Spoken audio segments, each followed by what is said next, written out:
Hello, hi, welcome to our Saturday stream. Today we're going to be playing the Beekeeper's Picnic, which I am outrageously excited about. All I know about it is that it's a little independent game, it's pixel point and click, and it's set after Sherlock Holmes' retirement. And as I mentioned, if you happen to see anything additional in the background today, maybe you do, maybe you don't. It's all very, very normal, so don't... Shh, don't worry about it. Don't worry about it at all. My love for Sherlock Holmes is a very normal amount. Wink. They lied. So, without any further rambling, let's get started. I'm very, very excited. I'm going to try so hard. The game will pop up in a minute, to be normal, but it's going to be difficult. Let's go. Start a new game. London, 1903.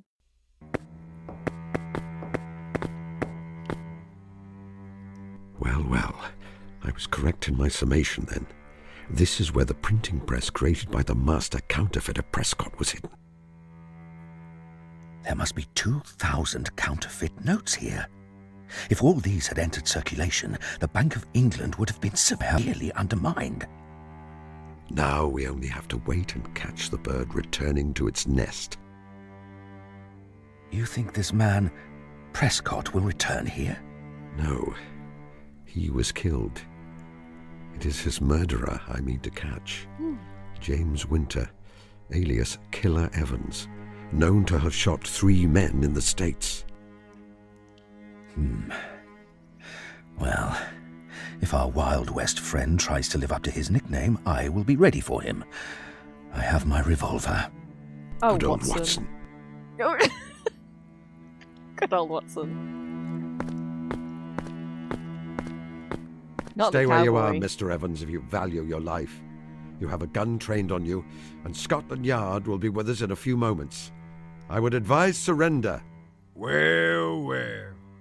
I guess you've been one too many for me, Mr. Holmes. Saw through my game, I suppose, and played me for a sucker from the first. Well, sir, I hand it to you. You have me beat. Watson! Say you are not hurt. Watson. For God's sake, say that you are not hurt. It's nothing, Holmes. It's merely a scratch. Examine for yourself. It's just a flesh wound on my thigh. You're right. It is quite superficial. Keep. Killer Evans. Yes. A clear case of self-defense on your part, dear fellow. Perhaps it is just as well that it should end this way. If he had killed you, I would not have let him get out of this room alive. That's canon. For anyone that doesn't know, that's canon. Sorry to be annoying about it. That's canon interaction. Baker Street! He's got his little knees up to his chest! Oh! Holmes, I do wish you would stop that. Stop what, precisely? Ruminating over my injury. You said yourself that flesh wound, quite superficial. I will be back on my feet again in no time. You must stop worrying. I was doing no such thing. I was considering an entirely different matter. I may not be a master of observation, but I have known you long enough to think otherwise, my dear fellow. Oh, that's so There cute. must be some way for me to help Watson. Making a close observation of him would be a good place to start. Excellent. Let's make an observation. Oh, there's my hand. Broken Back Falls. Let's have a look. A print of Turner's The Great Oh, Fall hi, of the Mano. Reichenbach. Mono's It's been here. there since Watson and I moved here, but has taken on additional meaning in the course of our adventures. We could go back to Switzerland, you know, for a holiday. I imagine it is rather nice if one is not fleeing for one's life. Sherlock Holmes is very reluctant to go on holiday, we learn during the course of the books, because he likes being somewhere where he's comfortable and familiar, and honestly same. Honestly, big autistic moods. Oh, hi kitten. That may be. However, I would prefer not to. Okay, I know we need to inspect Watson, but I'm just having a little bit of a nosy.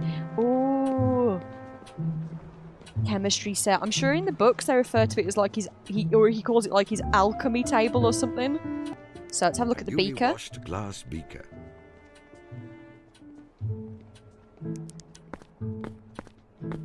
A well-used set of chemist's equipment. The solutions to some of my most complex cases have been wrought here, over Bunsen burner and beaker. Okay, I was just testing that the dialogue is also still audible. It seems like it is. Oh, he hasn't taken his plate out. Not the. I thought that said gasoline for a second. I was like, what are you? Not that. I'm gonna go have a look what they had for dinner. The remains of Watson's dinner. From the colour of the sauce and a distinct smell, I think that this once held a portion of Mrs. Hudson's quite delightful curried lamb. A delicious dish, which has sometimes even induced me to overindulge. However, it is quite spicy and salty. I have just observed something important. I should enter my brain attic later in order to see if I can make any deductions. Can't wait. Well, what have we here? Some pink pansies have been delivered to our door. The penmanship is decidedly female. However, it has a certain lax form which I associate with those in the medical field. Dear John, wishing you a swift recovery. With warmest regards, Rebecca. Dear John.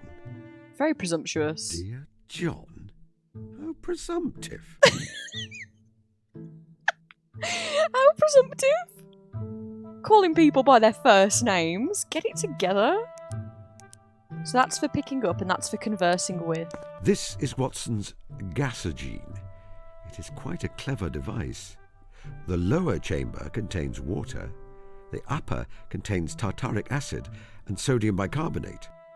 The two chemicals react, producing carbon dioxide and carbonating the water. For some reason, he prefers to drink his water fizzing with bubbles. There are usually some glasses here, but they are absent. I will have to improvise. Oh, we can... You said it was freshly washed. I don't want to carry around delicate... We do have a specific purpose. You could make Watson a drink. A memento of one of my early cases. It is a photograph of the late opera singer Irene Norton, née Adler. Love you, Adler. A woman who was able to utterly evade my traps. I'm always rather pleased that she did. We could go off into so many tangents. And I will go... No, I won't really. But my hot take is that you can evaluate the... I don't want to just say the worth, because that's just... That lacks nuance altogether. But I am saying you can normally get a good read of a Sherlock Holmes adaptation based on how they treat Irene Adler. And if she is reduced to a one-dimensional portrayal of greed, evil, blackmail, and the big one is if she is in any way portrayed as being sexually or romantically attracted to Holmes, just put the whole adaptation in the bin. I'm sure there'll be other stuff and you'll be able to think of some adaptations that you think are fabulous, but maybe they handled Irene quite badly and you're like, okay, but I'm not very forgiving. If adaptations that treat Irene like that, I'm like, get in the bin. I've just not got time. I've just not got time to have a woman whose motivations in the original story are wholly to do with self-respect and standing up for herself, advocating for herself, asserting herself, and importantly, striving for a peaceful, happy relationship with the man she loves, who's not Holmes, it's her husband. I feel like a lot of people don't know that if they haven't read the books, because the adaptations of Irene Adler so often are just like, oh, well, we don't need that. We don't need that part. It's funny if she's like a seductress who schemes. Cut that shit out. Cut that shit out. Yeah, so I have very strong feelings about how Irene Adler is often reduced to deeply misogynistic stereotypes. It's very... yeah, I have a lot of feelings about that, but I'll stop rambling now. An eclectic selection of books. Once Watson's novels and my own reference books were carefully delineated.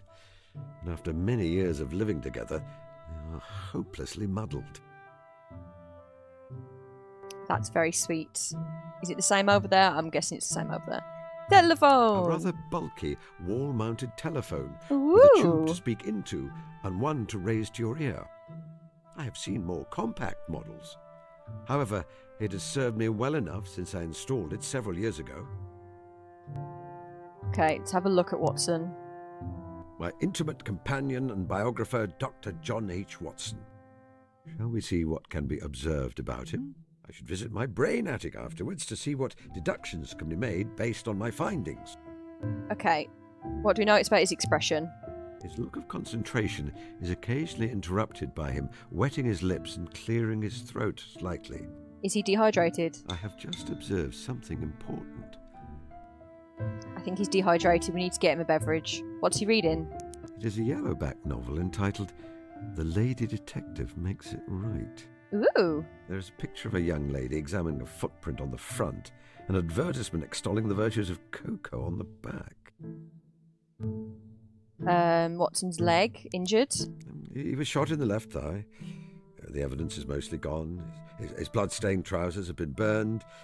The bandage is not visible under his clothes. I can tell from the way he sits that it's still causing him some discomfort. He has had quite enough gunshot wounds for one lifetime. So true, bestie. I feel like one is the limit. Multiple is excessive. You are brooding again. I am touched that you are so affected, deeply touched. But I hate to see you keep berating yourself. Position of the other leg. No, just chill. We good. Hands, grip, book. Okay. I'd like to go to our attic. Is that our attic? Welcome to my brain attic. I like to think of my mind as space full of well-chosen materials, information which I can draw on in order to complete my work. I keep a record here of people who are significant to me, represented by portraits on the walls. The blackboard is very important. I use it to combine observations I've made in order to make deductions, metaphorically, of course. Yay! I was about to say, because I could see Watson peeping over, and I was like, I wonder if Mycroft will be the other person there, and he is. And again, I feel like you can tell a lot about an adaptation by how they deal with Mycroft if Mycroft is included. Because he's not in, because he's only in, like, he's prominently in, like, one story, and then doesn't he feature, like, as a mention in, like, one or two others? Don't quote me, I don't actually remember fully. But how I interpreted it, at least, and it's not to say that I am correct, you are allowed to disagree with me. I promise. I know I'll grumble, but I promise you can. I'm no expert, I'm just a fan.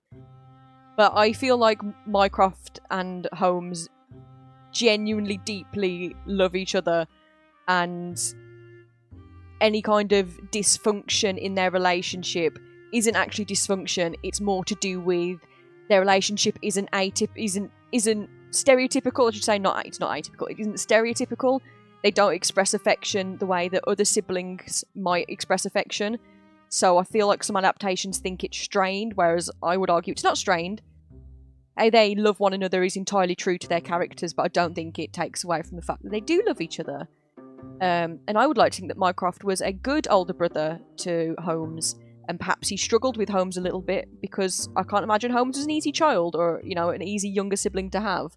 But I'd like to think that they tried. And also because Holmes trusts Mycroft and only Mycroft when he's on the run. I mean, come on. There's actual, like, brotherly love there. But anyway, that's my rambles. Let's have a look. He should not be here by rights. This is a place of facts, of logic. He is a distracting factor, grit in a sensitive instrument. Yet I find I want him here all the same. Aww. Hi, Vincenza! Thank you! It's my birthday, thank you! Because it's my birthday, we get to play the game that I'm really excited about, and no one's allowed to say anything about it. Anyway, I hope you're having a fantastic weekend. Oh, that was so cute. The lipstick, thank you so much. I appreciate that.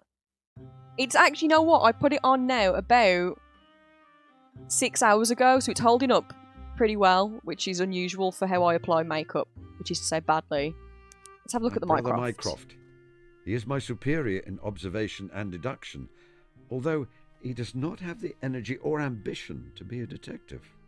Instead, he uses his capacity of storing facts in aid of the government. Indeed, it could be said that occasionally he is the British government. Love that. It matches, thank you. I tried. I actually tried for once to match. I'm sure I'll get sick of it later after I get overstimulated, but for now, we're happy. Ooh, ooh, ooh! Deductions. Facts you discover will appear in the box below. You can combine them to make deductions and further your investigation. I have some important news to share with Watson when I know that he's quite comfortable. Can I help Watson? Important news for Watson. Watson has eaten curried lamb. Watson keeps clearing his throat. Watson needs a drink. Watson has eaten the curry, and now he is clearing his throat often and licking his lips. I conclude that he is rather thirsty. Watson need a drink. Yes, thank you. I did. My friend made and posted me. I will definitely show them on stream at some point. My friend made and posted me tiny ceramic figures that they made of Mononoke and Totoro, which are just the cutest thing ever, and I was very, very happy. Hardly my most illuminating deduction, I grant you. However, the mechanism remains the same when I'm solving much more complex problems. We believe you, I Holmes. should find him something to drink. I could ring for Mrs. Hudson, but Watson would find it more charming.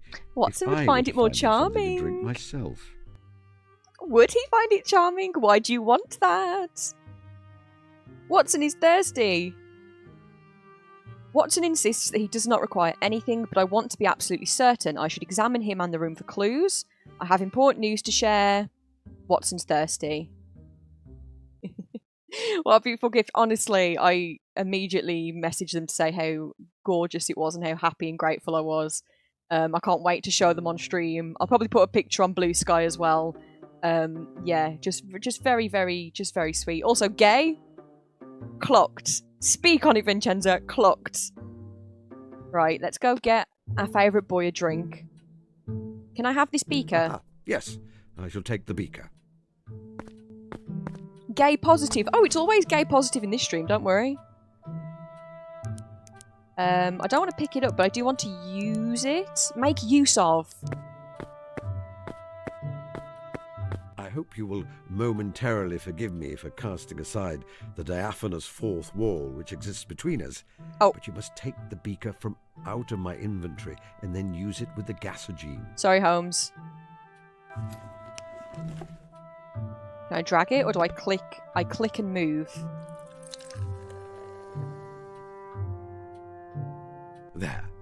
I now have a beaker full of carbonated water. Go to Watson. Or should I click on beverage and then click on Watson? Imagine if I just chucked it over him because I've done it Here you are, wrong. my dear fellow. You seem to be thirsty after your curried lamb. Apologies for the container. Mrs. Hudson seems to have purloined all our glasses.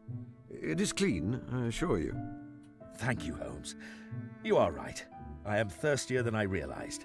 I will trust that you have avoided cross-contamination when it comes to your scientific equipment, and that this is not an attempt to poison me.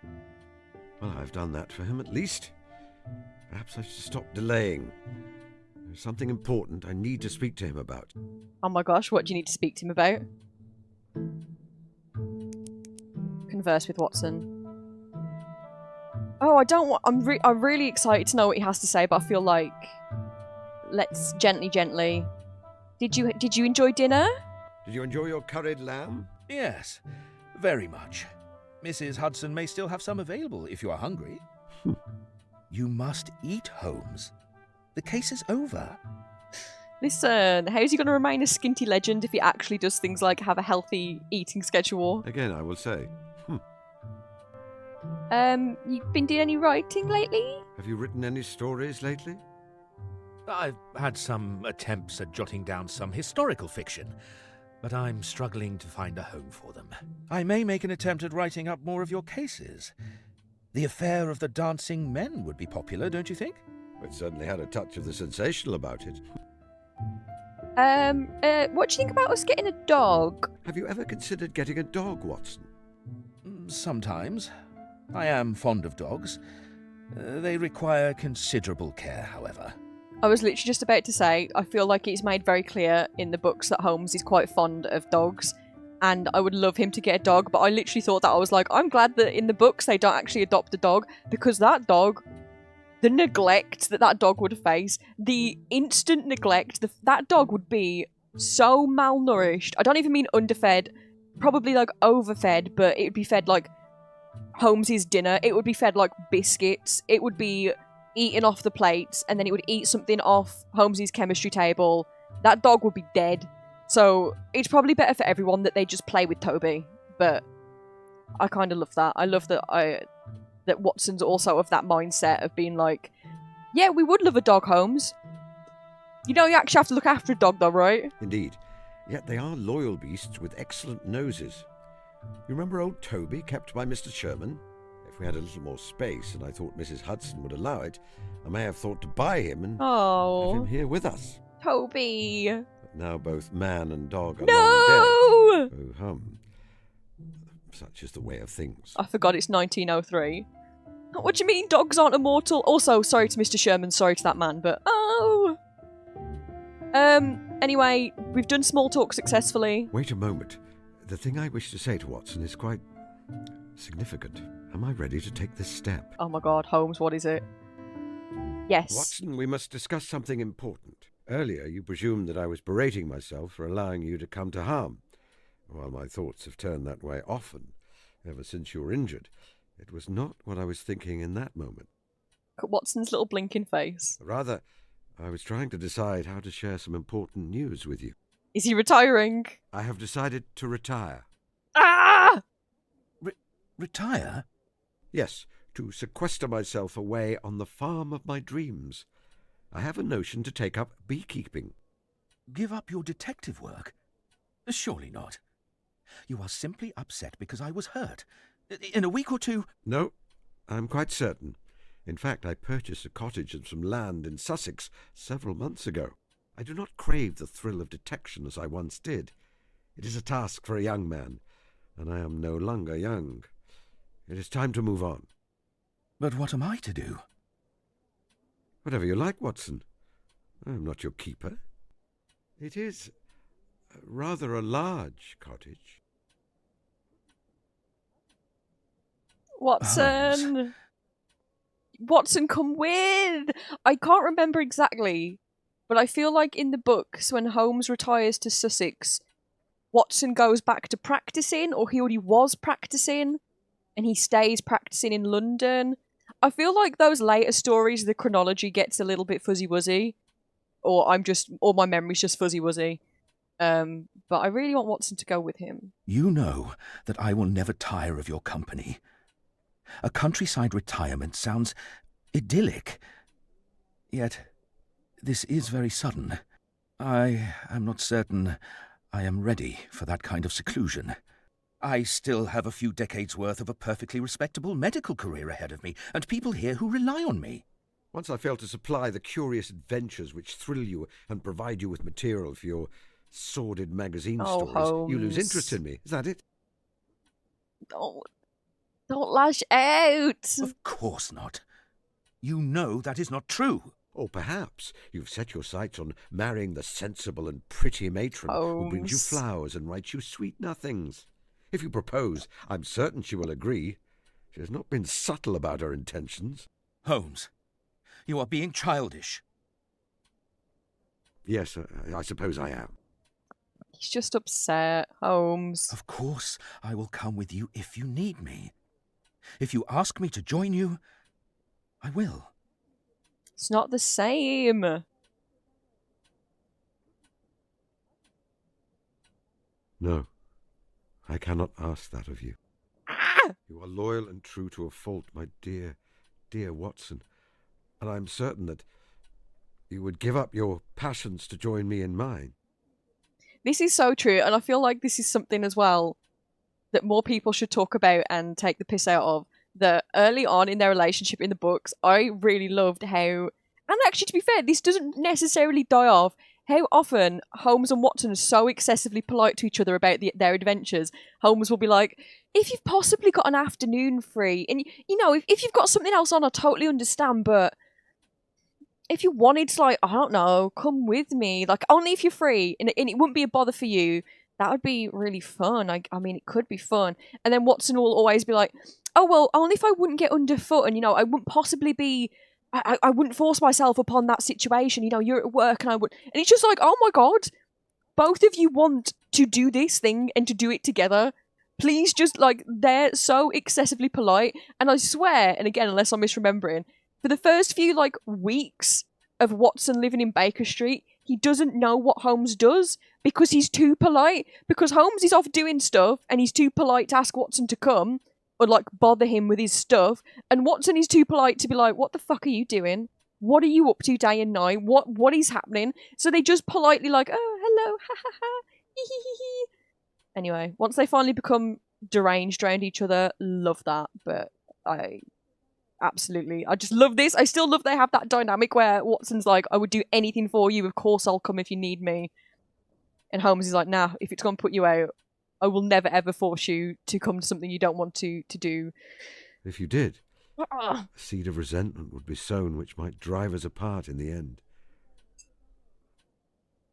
It seems that we are being drawn along different paths then. Yes. Strange, isn't it?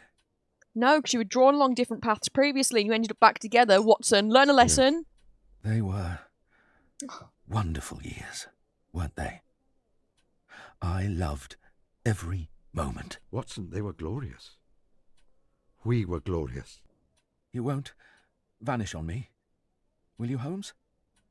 You won't simply disappear without telling me you were going. I could not bear that. No, I think I have a little more sense these days than to engage in those kinds of theatrics. Should you need me, Watson, you will find me in Sussex, keeping bees and reading philosophy. And you will always be very, very welcome. 1920! 17 years! 17-year jump!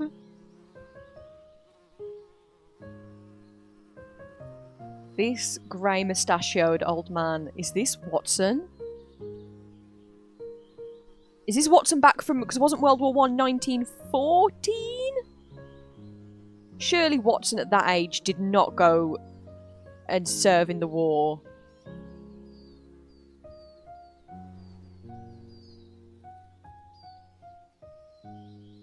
Did he really go and serve in the war and now he's ready to retire?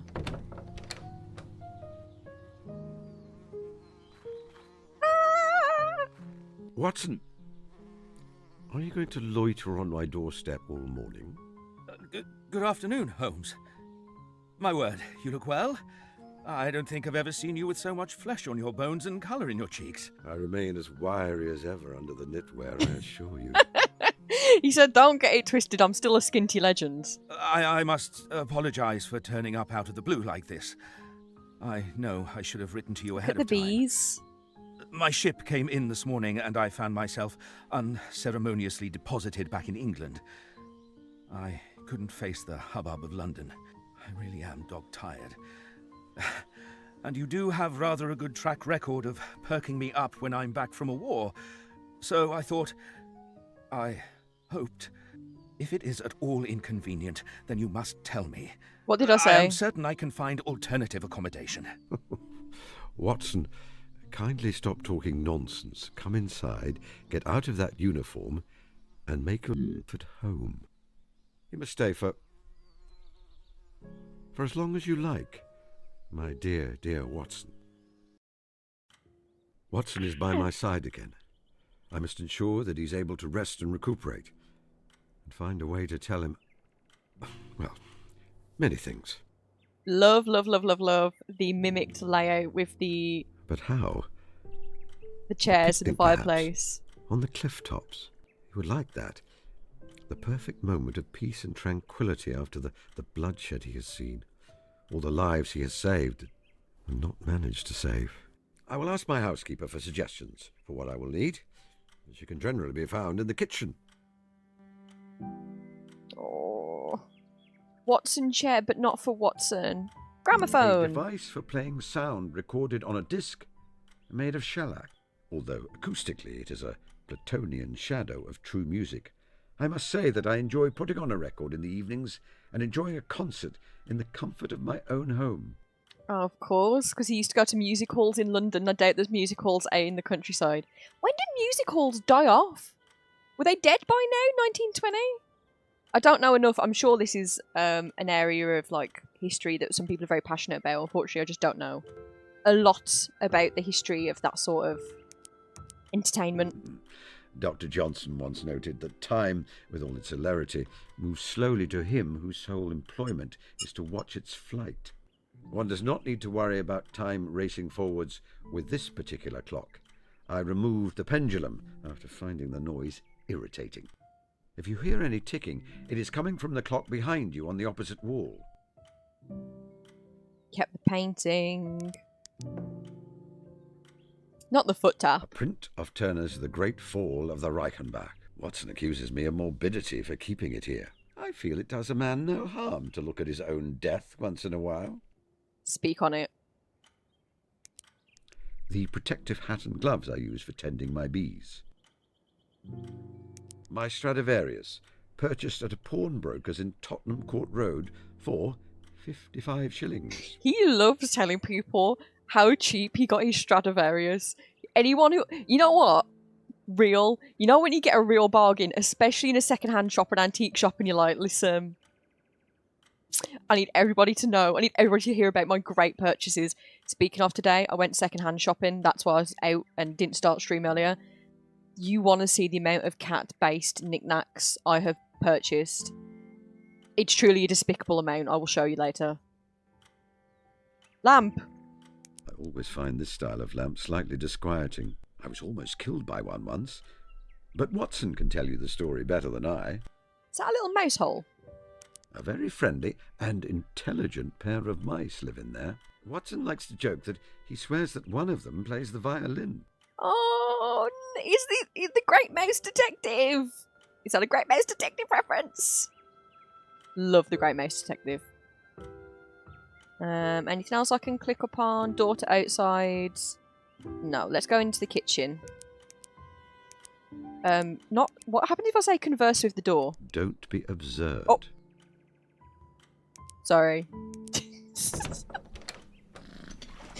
You're not Mrs. Hudson. Has Martha got a pipe going?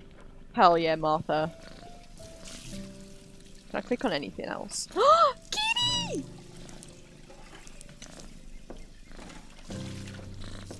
Kitty! Hodge, who I think I must begrudgingly consider to be my cat. Or else I am her human. Or she turned up one day and has not left me, at least. Can I pat Hodge?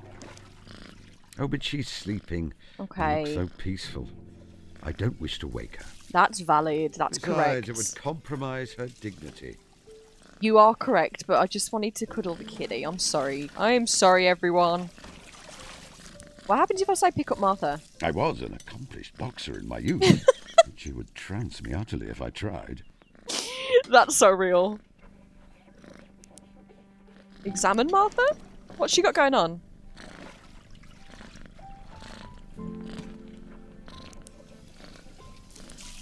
A strange idiosyncrasy of my battle axe of a housekeeper is that she is very fond of flowers. She often wears them about her person. That's very sweet. I've never known a woman with such a passion for tobacco. We can talk for hours about it. Slay. The sound of the kitten purring is so delicious.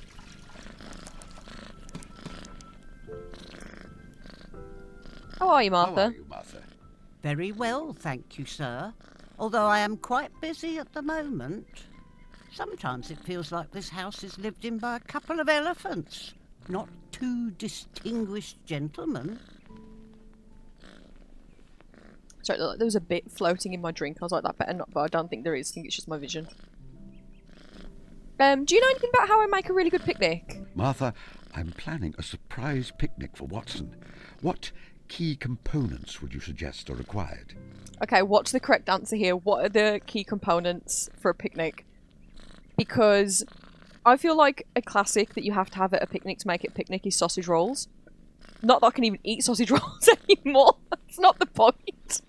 Sausage rolls, little mini Scotch eggs. Not that I ever liked those either or ate those, but a lot of delicious picnic foods are now just off the table for me. That's very tragic. You can't really take anything sweet or like cakey because it's not temperature controlled, and ants will eat anything with sugar in. Yeah, it's pork pie. That feels like a very picnic focused item. I don't know. We could argue this for a while. A surprise picnic, eh? This isn't secretly some scheme, is it? I love that there's flowers around their portraits and that her flower is like her flower wreath is the one that's on her apron. Scheme? It looks like, I think Holmes's roses. You're not setting this up in order to capture a gang of counterfeiters or such like? No, I am setting this up in order to enjoy a picnic. Oh, well, it was worth checking. She's real for that. I would have thought the location is very important. A quiet spot with a beautiful view, perhaps. Oh, she's also so real for that because then when I was thinking of the key components of a picnic, I thought they meant the actual food, not not the rest. So, sorry, my bad for thinking about delicious snacks. You will need a hamper of food, naturally. Okay, a hamper and a beautiful location. I recall from his previous visits that the doctor is very partial to Mrs. Kumar's elderflower cordial. Ooh. I imagine he would appreciate a bottle. A hamper of picnic food, a bottle of elderflower cordial, and a quiet spot to enjoy both. I think that can be arranged. Thank you. Could you make up the hamper for me? Can you make a hamper of food for me? Certainly. When do you need it by? Lunchtime today. Oh. Mr. Holmes, I do not have time to drop everything, go to the shops, acquire additional food, and make you a picnic. Perhaps you could postpone your plans a few days. No, Martha, no. It is vital, it is paramount that I will arrange the picnic hamper myself. Okay, so we need to go to the shops. Goodbye, sir. You will keep out of mischief, won't you? Maybe. Can I go upstairs and bother Watson? Oh, kitty. Can I talk to the kitty? And how are you today, Puss? Your studies of the local rodentia are proceeding well? He's so real for that. How do I go back to where we were? Ah, wait, if I click the screen will... Oh! I can go upstairs. You simply wish to know how many bedrooms I have, don't you? Maybe. Oh, very well.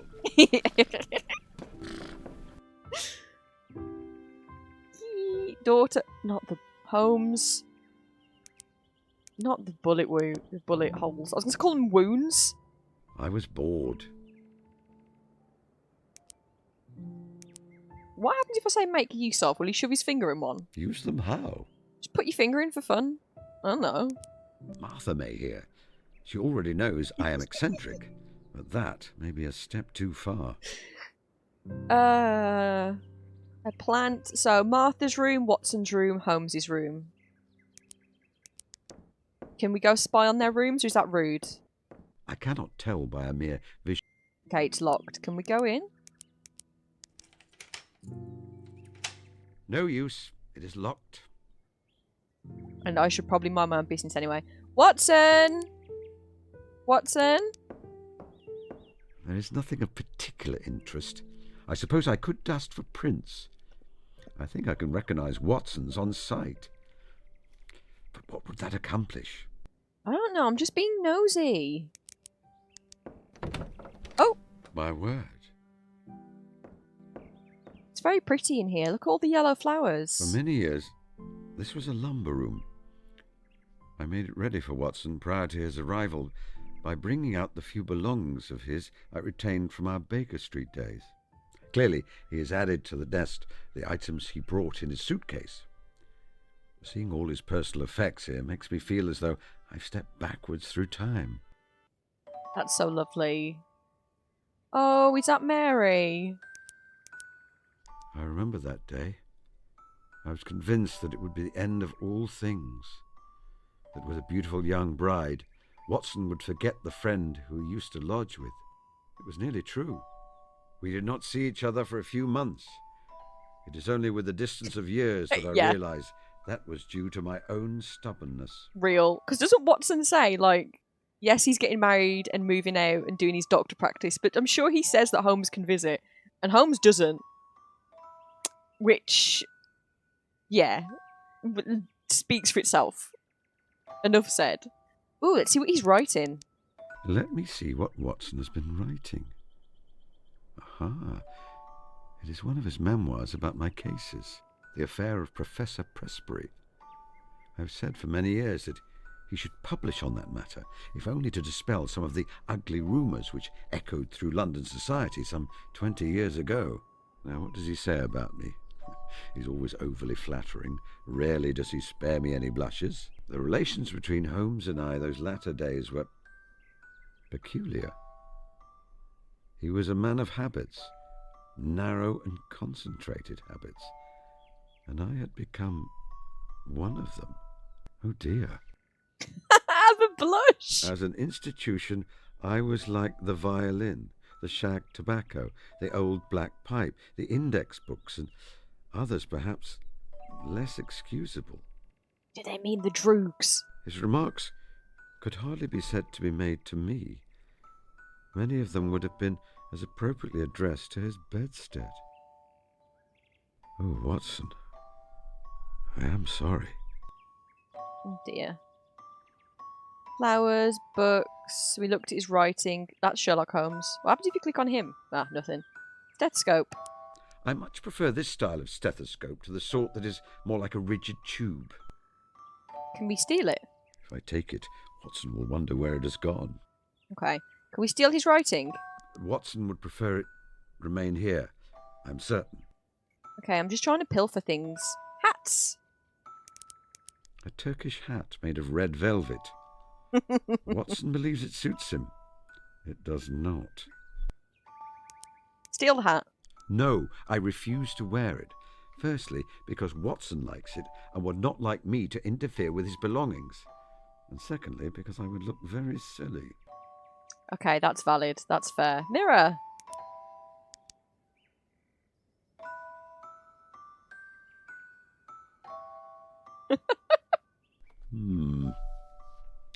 When did I begin to look so avuncular?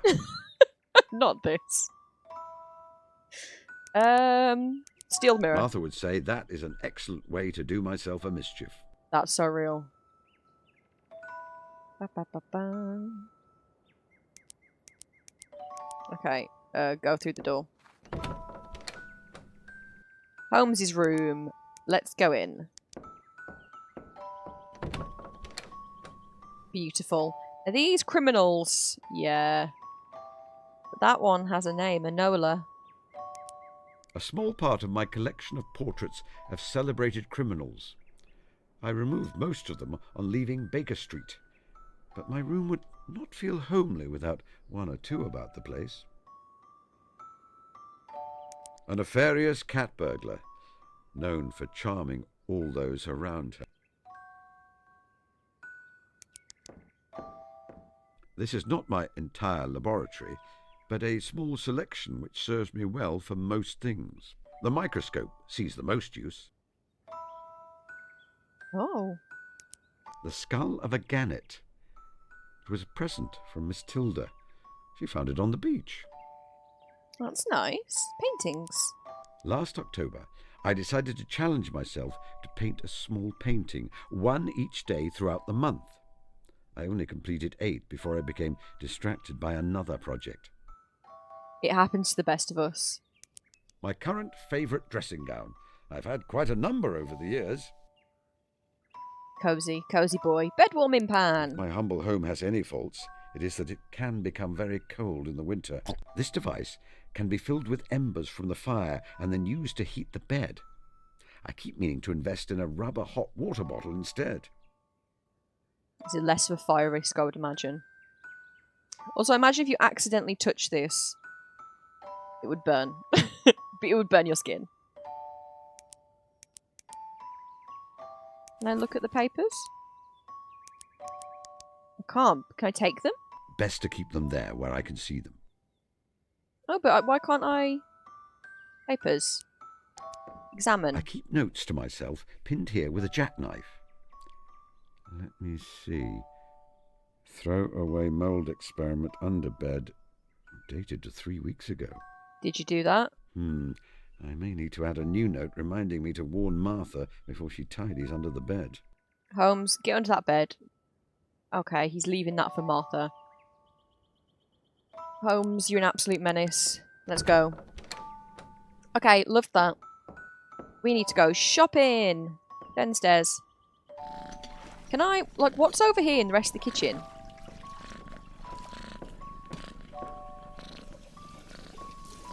Oh, a telephone. Shovel. I was using it recently to dig up the flower beds in the front of the house. Mr. Holmes, would you please take that shovel out of my nice clean kitchen? Oh, I never knew a man so slovenly in his habits. Get his ass. May I take this, Martha? I may need it to exhume a body. Of course, Mr. Holmes. It doesn't belong in my nice clean kitchen in the first place. Did you say exhume a body? Goodbye, Martha. Goodbye, Martha. Telephone. An old-fashioned model, but it serves me well enough for keeping in touch with the world beyond my hermitage. I could use it to phone my brother Mycroft, should I require his assistance. Excellent. What painting is that? Print of the Shipwreck by Claude Joseph Vernet, Vernet, who is my esteemed ancestor. They do talk about that, don't they? It explores concepts of the sublime, the horrible and powerful, meeting the beautiful. I have always found it profoundly moving. Love that. Okay. Bye, Hodge. Bye, Martha. I've got to go. I've got to pop down Greg's and get a pack of sausage rolls for Watson.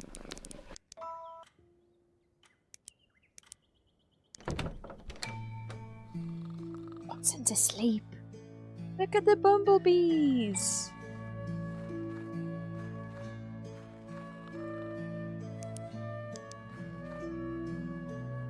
Dr. John H. Watson, my stalwart biographer, intimate friend, and erstwhile partner in the art of detection. Is that how you pronounce that word? Stalwart. I would have said stalwart. This is one of those words I don't think I've ever heard out loud before. Oops. Watson's moustache. Hello. There are crumbs on his moustache. Toast, I believe. Oh, these are the yellow flowers that are in his bedroom.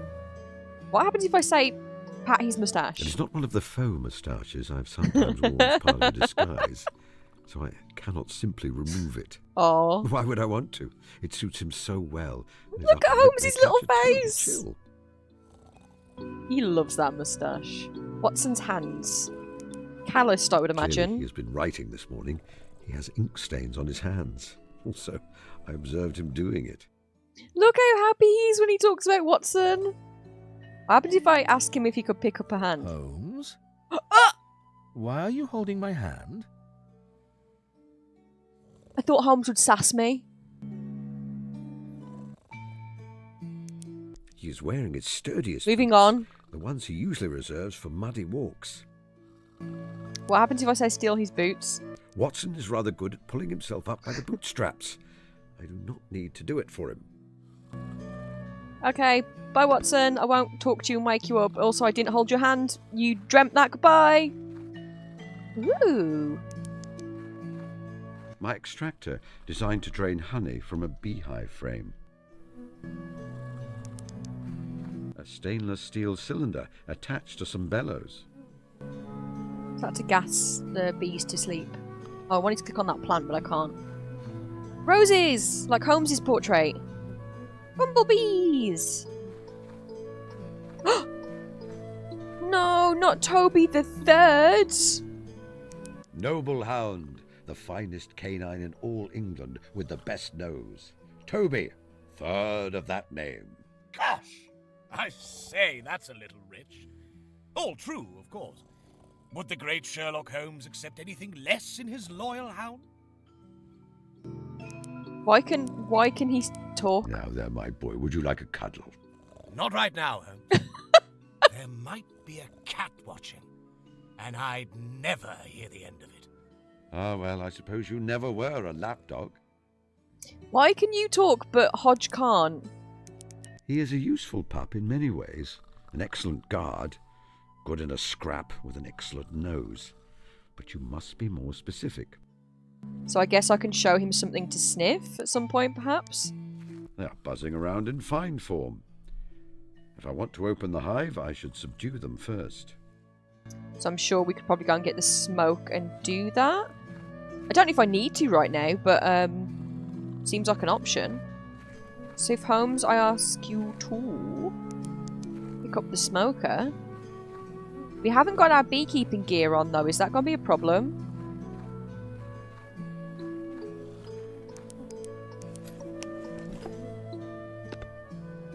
I should put my protective... Yep, never mind. Put that back in your bag, please, babe. Can I... Hey, do what? Oh, there we go. Come on, old man. Let's have a walk back inside and grab your beekeeping outfit. Well, is that because... Can we take some honey on the picnic? I mean, I don't think you can make a full meal out of honey. You're not Winnie the Pooh, but... Oh.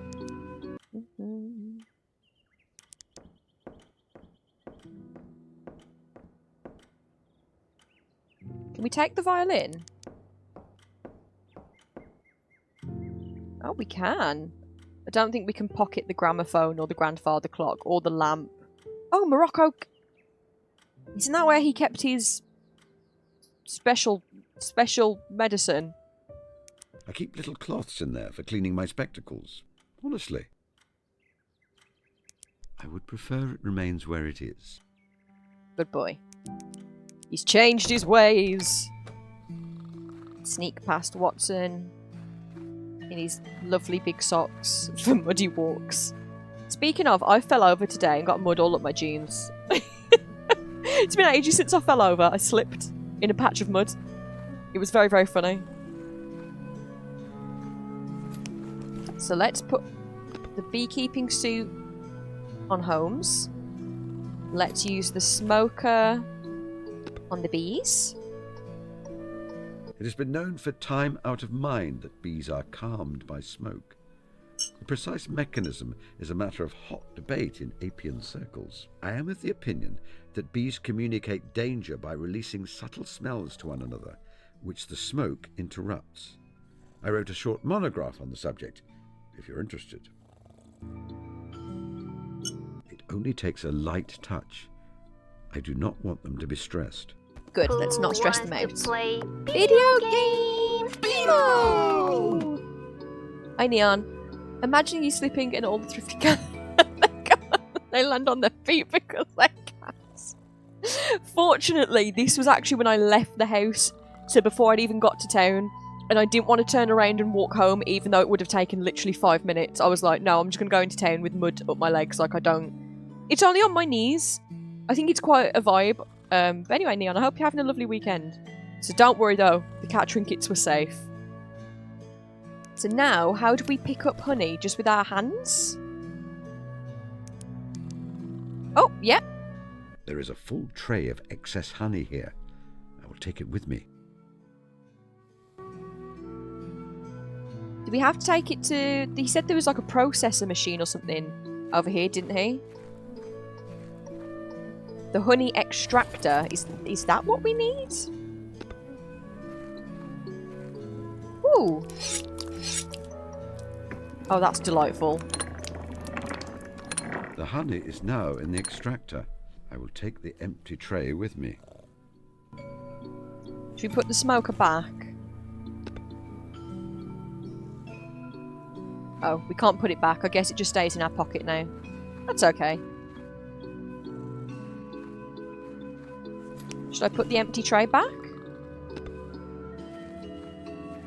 I should put my protective... Ah. Well, why did you take your outfit off, Holmes? Can you put the tray back? Put this back in the hive. Oh, we got a Steam There you are, achievement my friends. for adhering to the correct procedure. Well, I also want to put the smoker back, but I don't know how. What if I say use beekeeping suit on the puppy? Smells like the master. Which is to say, tobacco and beeswax. I just wondered if we could dress him up. Can we play him the violin? Smells of... Not much. Oh, no, he'll just smell everything. Okay. The bees are sleeping. Let's head into town. Map. Compass. Boat. Windmill. Picnic spot. Bee farm. Sorry, I know you can read. I just got excited. The village. Fate. Cottages. Beach. Gables. Ooh, well, I'm going to guess that the shops are in the centre of Fulworth. Damn, look at him zoom in. There's a Fate on today. Flower cellar. Her cheeks are sallow. Her complexion is pale. She has dark skin under her eyes. All of these things, however, are the products of well-placed makeup. She's a con woman. She's trying to convince people she's sick to sell her flowers. The nails are well cared for, save that she bites them when she is nervous.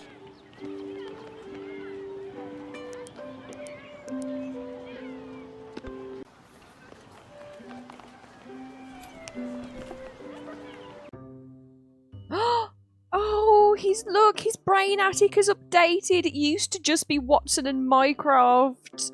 Who have we got now? Watson, Mycroft, Mrs. Kumar, Martha, Tilda, Violet Hunter, PC Weber, Toby the Third, Sanjay, Stackhurst, and Mrs. Whitlock. And just lovely clutter. Just lovely, wonderful. Is this the board to do with the picnic? It fully is. Hamper of food, cordial, beautiful scenery. The flower cellar is in disguise. I thought maybe she's in disguise as a flower seller who is ill to try and, like, you know, use sympathy to get more sales or something. My neighbour, Mrs. Kumar, came to live in Fulworth in 1915. She is a widow. I believe her husband served in the Indian Expeditionary Force under the command of General Sir James Wilcox. Like so many other women in the wake of that terrible slaughter, she has built up a livelihood to support herself and her young son. She has a shop selling quality cloth and haberdashery. Butter would not melt in the mouths of the ladies of Fulworth when they buy fabric from her, but behind her back they gossip cruelly. Martha. On my arrival in Fulworth, I engaged Martha as a housekeeper. I had expected a dull old lady, not a patch on the dear Mrs. Hudson, who ran my household for so many years. Instead, I was delighted to find that Martha is quite the eccentric. She smokes a pipe, speaks like a sailor when inclined to do so, and is therefore very capable of keeping me in line. Despite her being under my employ, I think of her as a friend. She helped me in some of my espionage work during the war. I greatly enjoy sparring with her. Sorry, I was thirsty. Tilda. Miss Tilda is the niece of my former client, Miss Violet Oh, Hunter. that's cute. Miss Hunter became her guardian following the death of her parents. She is a vivacious young lady with a great passion for learning, particularly in the field of the natural sciences. Violet. I first encountered Miss Violet Hunter when she was a young woman, seeking help concerning a governess position which paid well. Far too well. In the years since then, her career has flourished. She's been headmistress at a series of schools, each time leaving them better than she found them. I was quite delighted to find that she also has a house here in Fulworth. Love that for us. PC Weber. I have known a great many policemen in my time. Constable Webber does not rank well amongst them. He has a patronising way of speaking to me, which I do not like. Darling, why have we given him a portrait then? Let's get that shit off the I wall. suppose he'd better stay here for the moment. Don't like that. Ooh, heliocentric model of the solar system. I've given up on attempting to get rid of that. It seems I am stuck with it. That's Watson's fault. Toby! Toby the Third, my loyal sleuth hound. I had determined not to have another dog after the loss of Toby the Second, but I could not resist that eager little face. Oh, puppy. Okay, let's get out. So, Flower Seller is in disguise. What have we got going on? Ruffles the clown and a gaggle of children. Is that a fake moustache? A military-style moustache. Ours was mandatory for soldiers at the beginning of the war. Masks began to be worn to protect against gas. So the regulation moustache, part of British warfare for 100 years, was lost. The idea of a regulation moustache is so wild. This man fought in the war, and he carries this habitual remnant of that life. However, he was invalided out before the moustaches fell out of favour. Interesting. Eye patch, real or costume, do we think? It is not part of a costume. Real?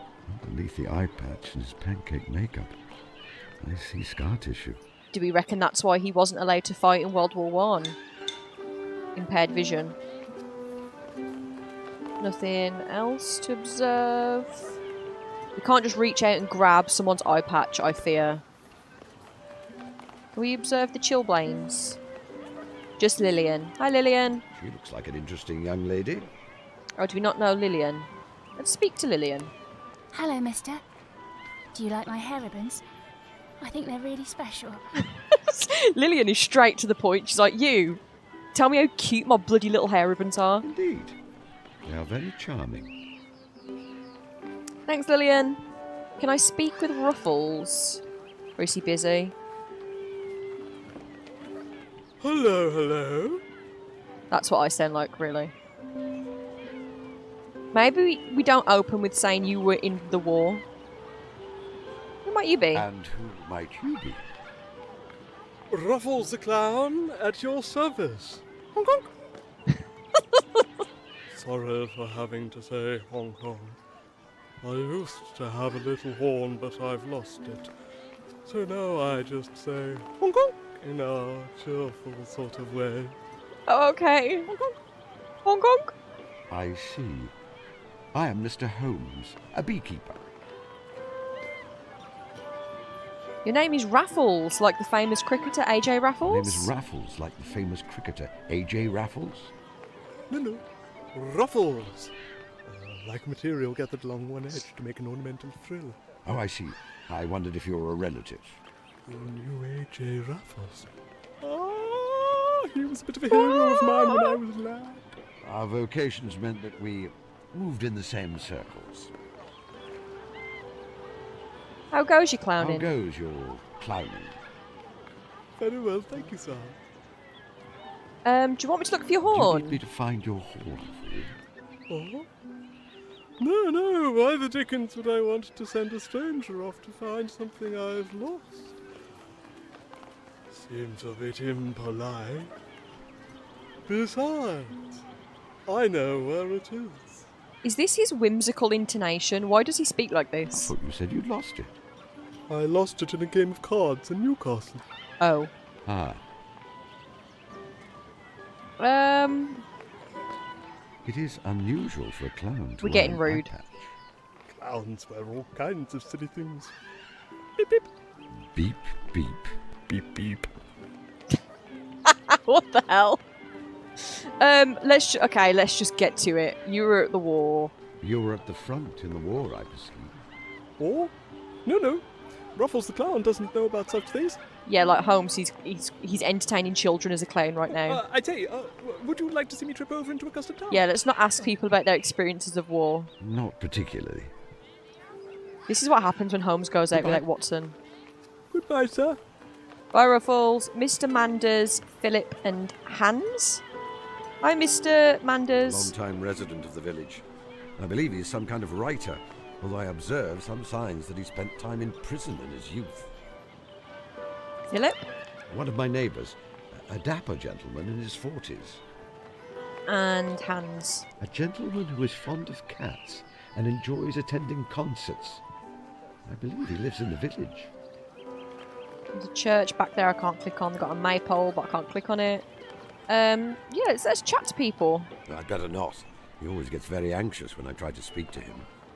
Oh, is it because you were a detective that sometimes had people end up in prison? Good morning, Mr. Holmes. You know, I've been reading the stories about you ever since I was a child. I enjoy them just as much today as I did back then. Oh, that is very gratifying. Thank you. Good morning, Mr. Holmes. Good morning. Lovely weather, isn't it? I was worried we might have Oh, rain. he's Welsh. Love that for him. Cake seller! Sell me your finest cake! Oh, I'm trying to click on cake seller, but I can't. Holmes has nothing to say about this delicious array of cake. Damn. Coconuts! A coconut shy. Hitting one of the coconuts with a ball permits you to keep it. I would like to play. Uh-oh. I'm afraid my eyesight is very poor these days. Oh. What happens if you just try and steal it? It is against the rules to simply pick up a coconut. Oh, okay. Sorry. Best in show. Ooh, what are they? Looks like vegetables and preserves, maybe? Mrs. Whitlock. Mrs. Fanny Whitlock, head of the local Women's Institute. She is absorbed in managing the village fete competition. Can we talk to her? So good to see our local celebrity here in the village. Oh, I feel like you won't like that. So what are the What categories? are the categories for entry to the competition? Largest vegetable in the category of potatoes, beetroots, carrots and rhubarb. Best rose, best flowering potted plant, best cake, including a separate subcategory for Victoria sponges, best jam or fruit preserve, and best honey. I see that. Only fresh, homegrown produce are allowed. Beetroots and carrots should have foliage trimmed back to 3 inches. Peas and beans to be displayed with stalks still attached. Victoria sponges dusted with icing sugar will be disqualified. Okay. Thank you. Are we submitting honey? Because we should be. What's the What is prize? the prize? Each winner will receive a quite delightful picnic hamper filled with fresh produce. Gasp! A picnic hamper, you say? How do I How enter? do I enter? Simply give me any items you wish to exhibit. I will display them here, and the judge will be around later today to award prizes. So our honey's in the extractor at home. Do we need a jar? Who's the Who's judge? the judge? Now, that is exciting. The famous mystery novelist, Miss Drusilla Duffy. Ooh. She is the author of those books with that Liechtenstein detective, Mr. Caspar Hassler. Have you read them? I just love it when he gathers all the suspects together and pronounces who the murderer is, don't you? No. I'm sure you two will get on famously. Sherlock Holmes and Drusilla Duffy, brought together at our humble village fete. You can talk about grisly murders together. What fun! Goodbye, Mrs. Whitlock. Goodbye, Mr. Holmes. Yeah, our honey's doing its thing at home, isn't it? Yeah. We might need a jar. I don't know if it'll just let me pick it up. Like maybe there's one with the machine. I don't actually know. Daughter Violet's house. Should we knock on? Oh, I meant knock on, not just walk in. It's a bit silly old bear. Winnie. She is a handsome middle-aged woman whose round, freckled face retains the brightness of youth. Her eyes speak of a quiet, understated intelligence. She wears a slightly severe pinstripe jacket and skirt. We love Violet Hunter. Miss Hunter? How are you? How are you, Miss Hunter? I'm well, Mr. Holmes. Catching up on all the little jobs which I'm not able to undertake during term time. The new school in Chichester is proving to be all-absorbing, then. Rather. I'm afraid the last head did not run a tight ship. I've no wonder they had to call me in. The girls are all little monsters, and the mistress is not much better. Sounds ghastly. Don't mistake me. I'm rather enjoying the challenge. For the next 4 weeks, however, I will relish spending time by myself. What are you sewing? What are you sewing? A new walking dress. What do you think of the colour? I was always told that redheads should not wear red, and so I try to do so as often as possible. Can I just say how iconic? Can I just say how iconic that is? Because and I wish I was more ginger. I am strawberry blonde ginger. I was also told this is something that people felt the need to tell me as a child, that I shouldn't be wearing red because it doesn't go with gingers.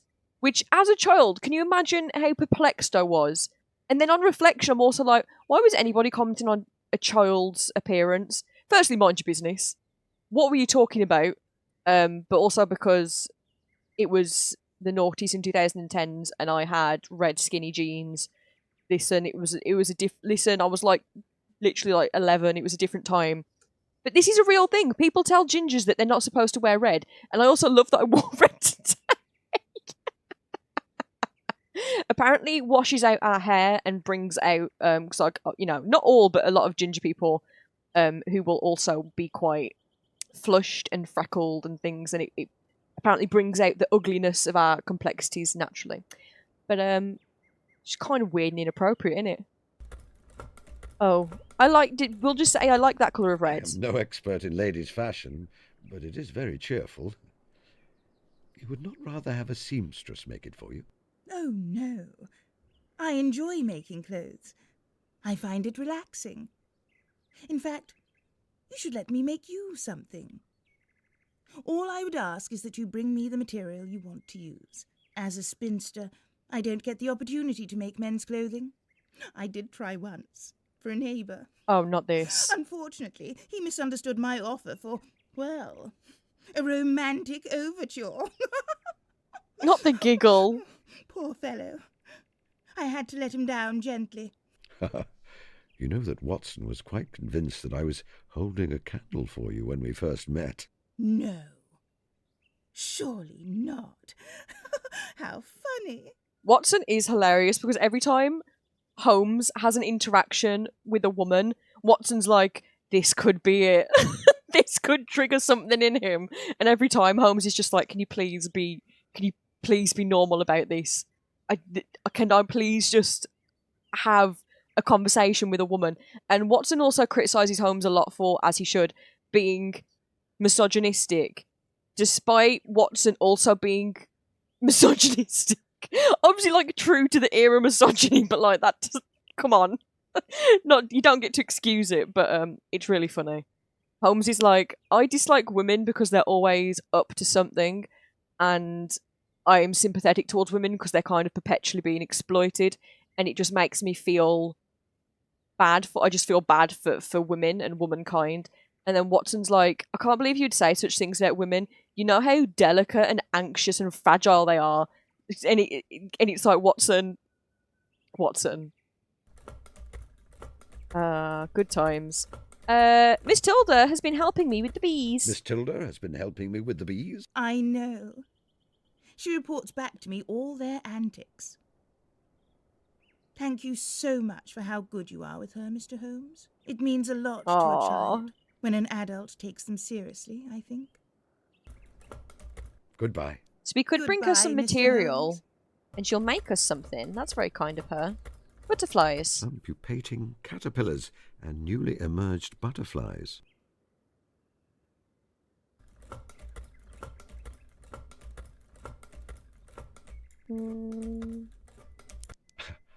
A well-loved old bear with traces of honey on his paws. Aww. Well, most of the rest of him, in fact.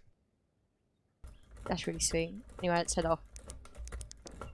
Thinking of that conversation as well is so funny, because I was recently talking to a friend about the concept of, like, Sherlock Holmes as a parent, because I know that that's been done in some adaptations, or, you know, stand-in parents. Because isn't there a series now about Holmes and daughter? And I know, like, in the BBC adaptation, didn't they do it like Holmes helps out with Watson has a baby or something. And we were just talking about how interesting it is because you do get that from the books as well. It's like he does care about children, but he also employs orphan children from the streets to go and like dig up mysteries and secrets for him. Which, I mean, the fact that he's paying children, it's one of those things where it's like, is it a good thing because he pays children who otherwise don't have an income and would starve on the streets? Or is it kind of sick and twisted because you're like, you're paying orphans to listen in on conversations and bring you gossip? Like, I don't know. It's just, we were talking about, I was like, adaptations where Holmes is a parent, I think I'm like, okay, that's a bit of a reach. You do you. I personally feel like he would not have children. I don't think, again, it's that full-time commitment. I don't think he could keep a child alive. I don't think he could keep a dog alive without help. I wanted to knock on this house, but I can't. Can I go down this way? Where are the other houses? No, I can't go down this way. Is there a quick way for me to get back to the map? I don't think there is. We should go and talk to the flower seller. But yeah, I know, I think Holmes and Watson would be fabulous uncles. And I do think Holmes would treat children, and does treat children with respect. And like Violet just said, speaks to them like equals, which is really nice. Flowers! Lovely flowers! Lovely flowers, Governor! Haven't seen you around here before. Haven't seen you around here before. No, sir. I'm a humble wanderer. I goes here and there and everywhere. It's a nice place here, sir. So full of kind people. Kind people who buys me flowers. What's your name? What is your name? My name is... Rose. Rose Smith. Rose Smith, indeed. Why are they What lying? an apt name for someone who sells roses. Goodbye. I feel like I shouldn't buy a flower. Let me go into the brain attic. What we got going on so far? What if I combine these? Unrelated, I think. Valid. How much are her flowers? Because now I feel like... Flower. May I buy? That you may, sir. Goodbye. So we now have a rose. Weren't we growing roses at home ourselves? Before we go home, let's pop to the other houses and stuff. Let's go to the cottages. Scooting along. Disturbed someone's been trampling. Someone has been gardening. The earth is disturbed all along the front of the house.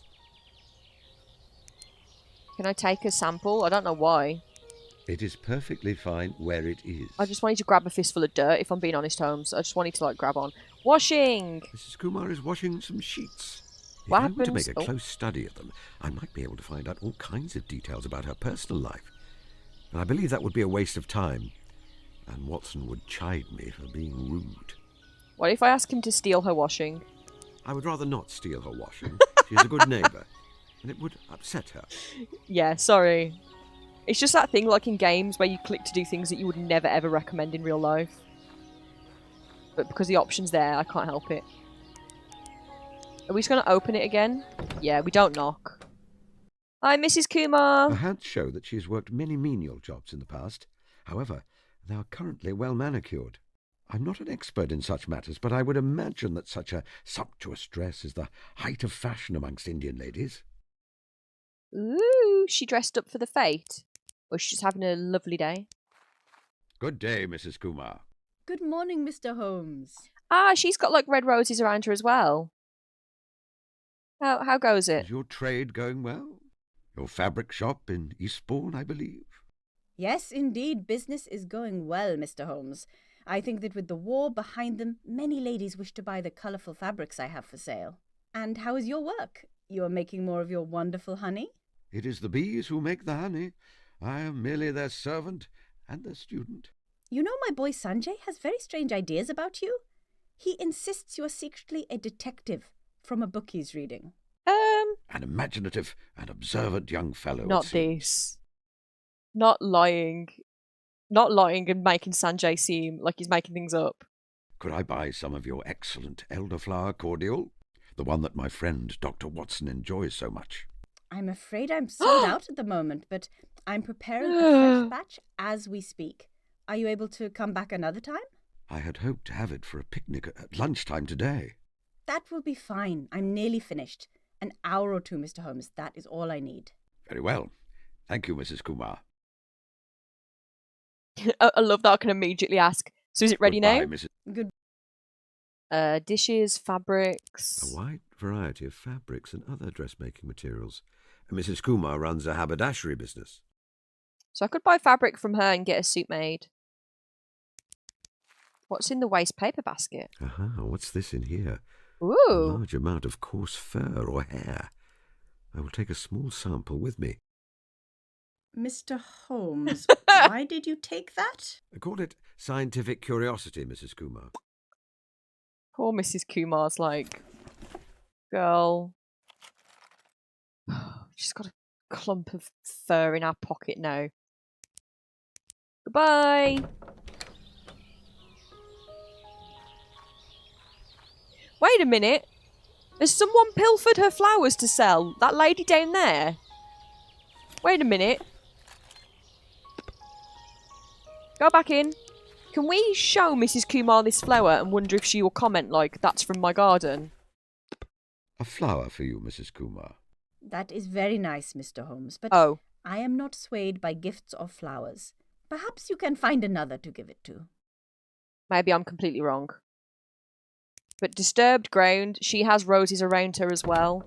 And then just looking like at the flowers here and the disturbed ground. Someone's been doing some gardening. Use it how? What if I tell you to do shovel? No, on multiple counts. Firstly, Mrs. Kumar will not thank me for ruining her flower beds. And secondly, my back will not stand it if I dig a trench all along the front of the house. I must find some way to discover the exact spot where my quarry is buried. What quarry are you after? Oh, whose house is this? Oh, he knocks. Oh. Hello? What do you want?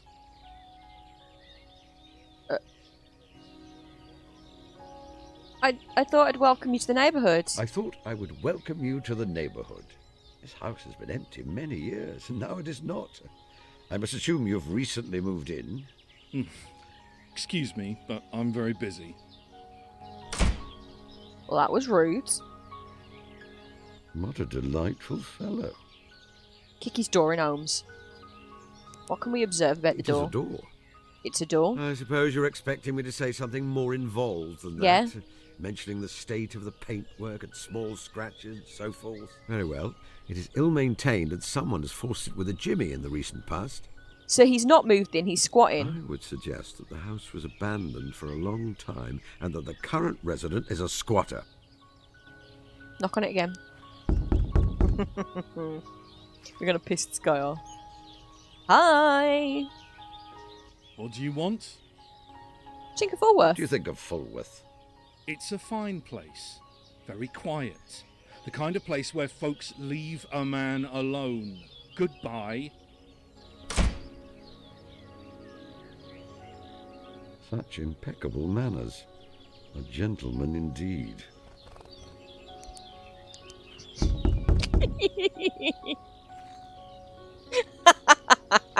So mad. What do you want? My name is Sherlock Holmes. Oh, hell. Yeah. Tut. Such language. I'm gonna break into your garden. Gate is locked. Although a cracksman of moderate skill could get through it with the right tools. A generally law-abiding beekeeper would also need sufficient reason to do so. I have sufficient reason. That man was mean to you. What if you just jimmy it with the whole ass shovel? Oh. You shovel with... gate. That will not help me to get through the gate. Damn, he needs finer tools than shovels. Is that it for over here? don't be absurd. You won't let me talk to the floor. So, we think we've got an abandoned cottage that's got a squatter in it currently. There's a fete where two people who don't live here have rocked up. One is selling flowers in disguise as a Cockney lady. And the other is a clown who's pretending he wasn't at war. Beach! Beach. Is he going? Beach. Beach. Oh, I have to... I can't click on the destination. I have to bring him down. Beach. Real mermaids! That's PC Weber. Veronica Anderson. Professor Pippi Ricci. I mean, it's probably Pippi, not Pippi. But Pippi Ricci is fun to say. A young gentleman and a young gentleman's gentleman. And they were roommates. Alright, Weber. Our local village Bobby, Constable Weber. He is frustrated that he never ascended the ranks and made sergeant. And he had egg for breakfast. Alright, how you doing? What's happening? What is happening here? This here young lady is an archaeologist. She's made a tremendous Oh, I didn't even see that on the floor. Some kind of fossilised mermaid. She's drawing in quite a crowd and offering a lecture about the discovery for those who will pay. You must realise it is a scam. More than my job's worth, Mr. Holmes. She's not doing anything illegal. I'm just here to keep the peace. Have you asked the young lady to move? Unless I find out she's done something illegal, I can't shift her, Mr. Holmes. I mean, I kind of think just let her run her scam. It seems entertaining. I have something to report. What's that then? Oh, the Jimmy I have door. nothing else to report. Oh. Goodbye. Goodbye, Mr. Holmes. Don't be fussy with me. A journalist, I believe. She's covering the mermaid, is she? Good morning. Are you enjoying your visit to our little town? It's lovely. What a wonderful view of the sea. She's not got any flowers. If only I'd come with my husband and not just for work. I don't suppose you've heard any news from London? None at all. I've been so busy. Haven't seen a newspaper in days. Okay. Professor Pippi? She is young, I would say around 20, very muscular, perhaps of Italian descent. She has the people enthralled.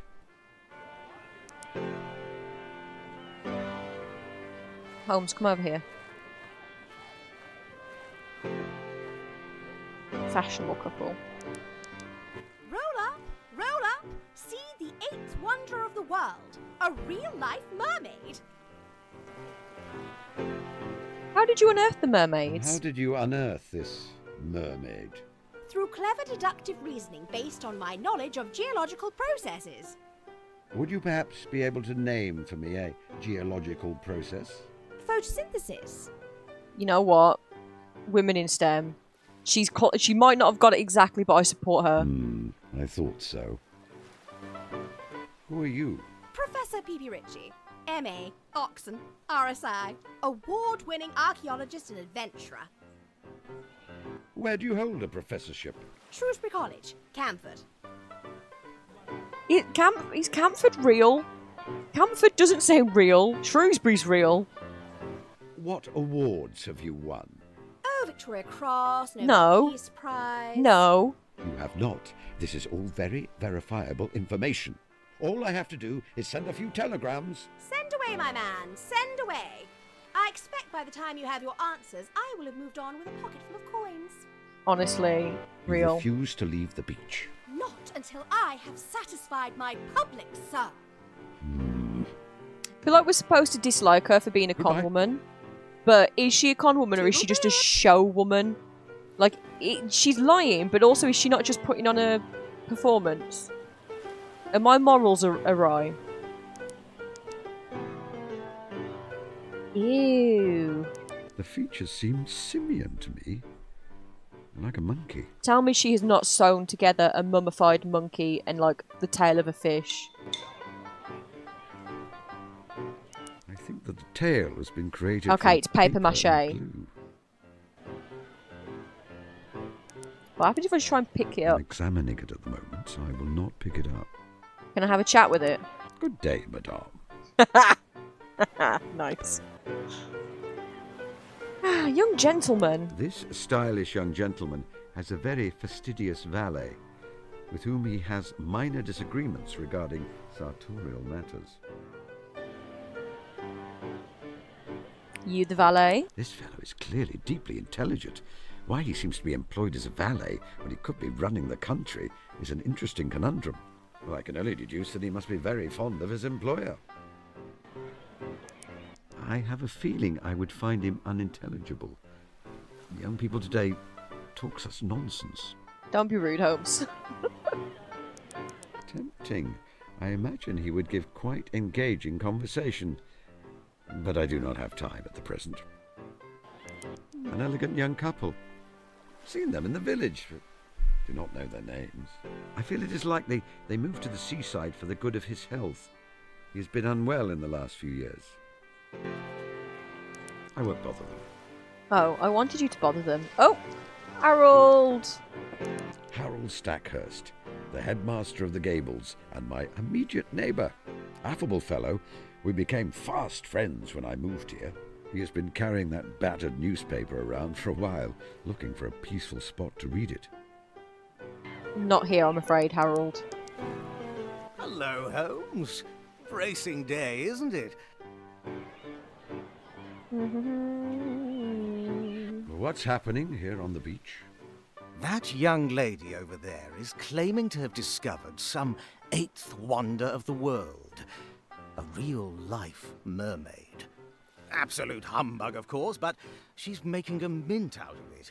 Don't suppose you could see your way to getting rid of her. Jolly unfair, her tricking people out of their money and disturbing the peace. Don't worry, my friend, I intend to. I wish the view of this beach to be unobstructed. Anything interesting in the newspaper? I'll say. Did you know there has been a heist over at the British Museum? Listen to this. A number of valuable specimens of taxidermy belonging to the British Museum still remain missing. A week after disappearing like a monkey? during their transfer from Montague House, Bloomsbury, to the new site in South Kensington. Lost treasures include a great many pieces collected by the late Charles Darwin, and the only surviving specimen of the great auk from the British Isles. Director of the museum, William Henry Flower, states that... well, you get the idea. Indeed I do. I expect that Scotland Yard are having quite the time sorting out the mess. Do you ever miss being involved in that sort of thing? Sometimes. Yes, sometimes.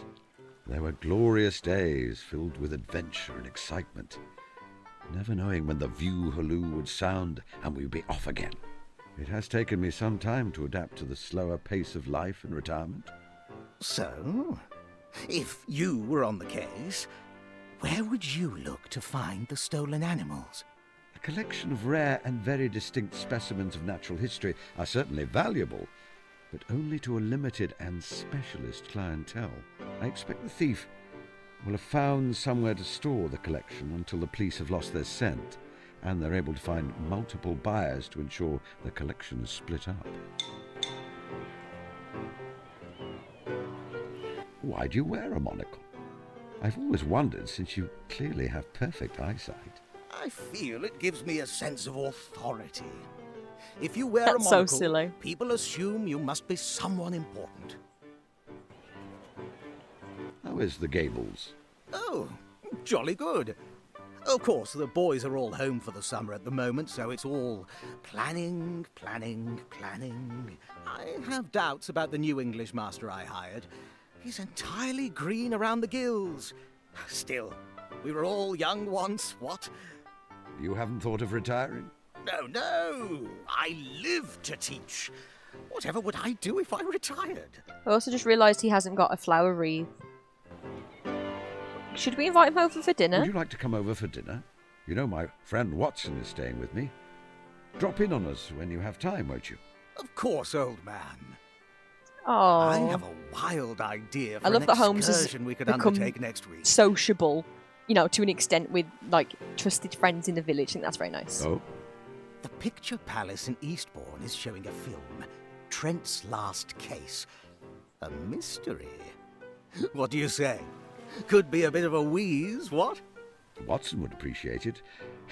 And I expect he will urge me to come along as well. I know you too well, my friend. I was going to say, why did you reroute reroute the conversation to Watson? Just as much. Look, 1 second, let me show you little Holmes.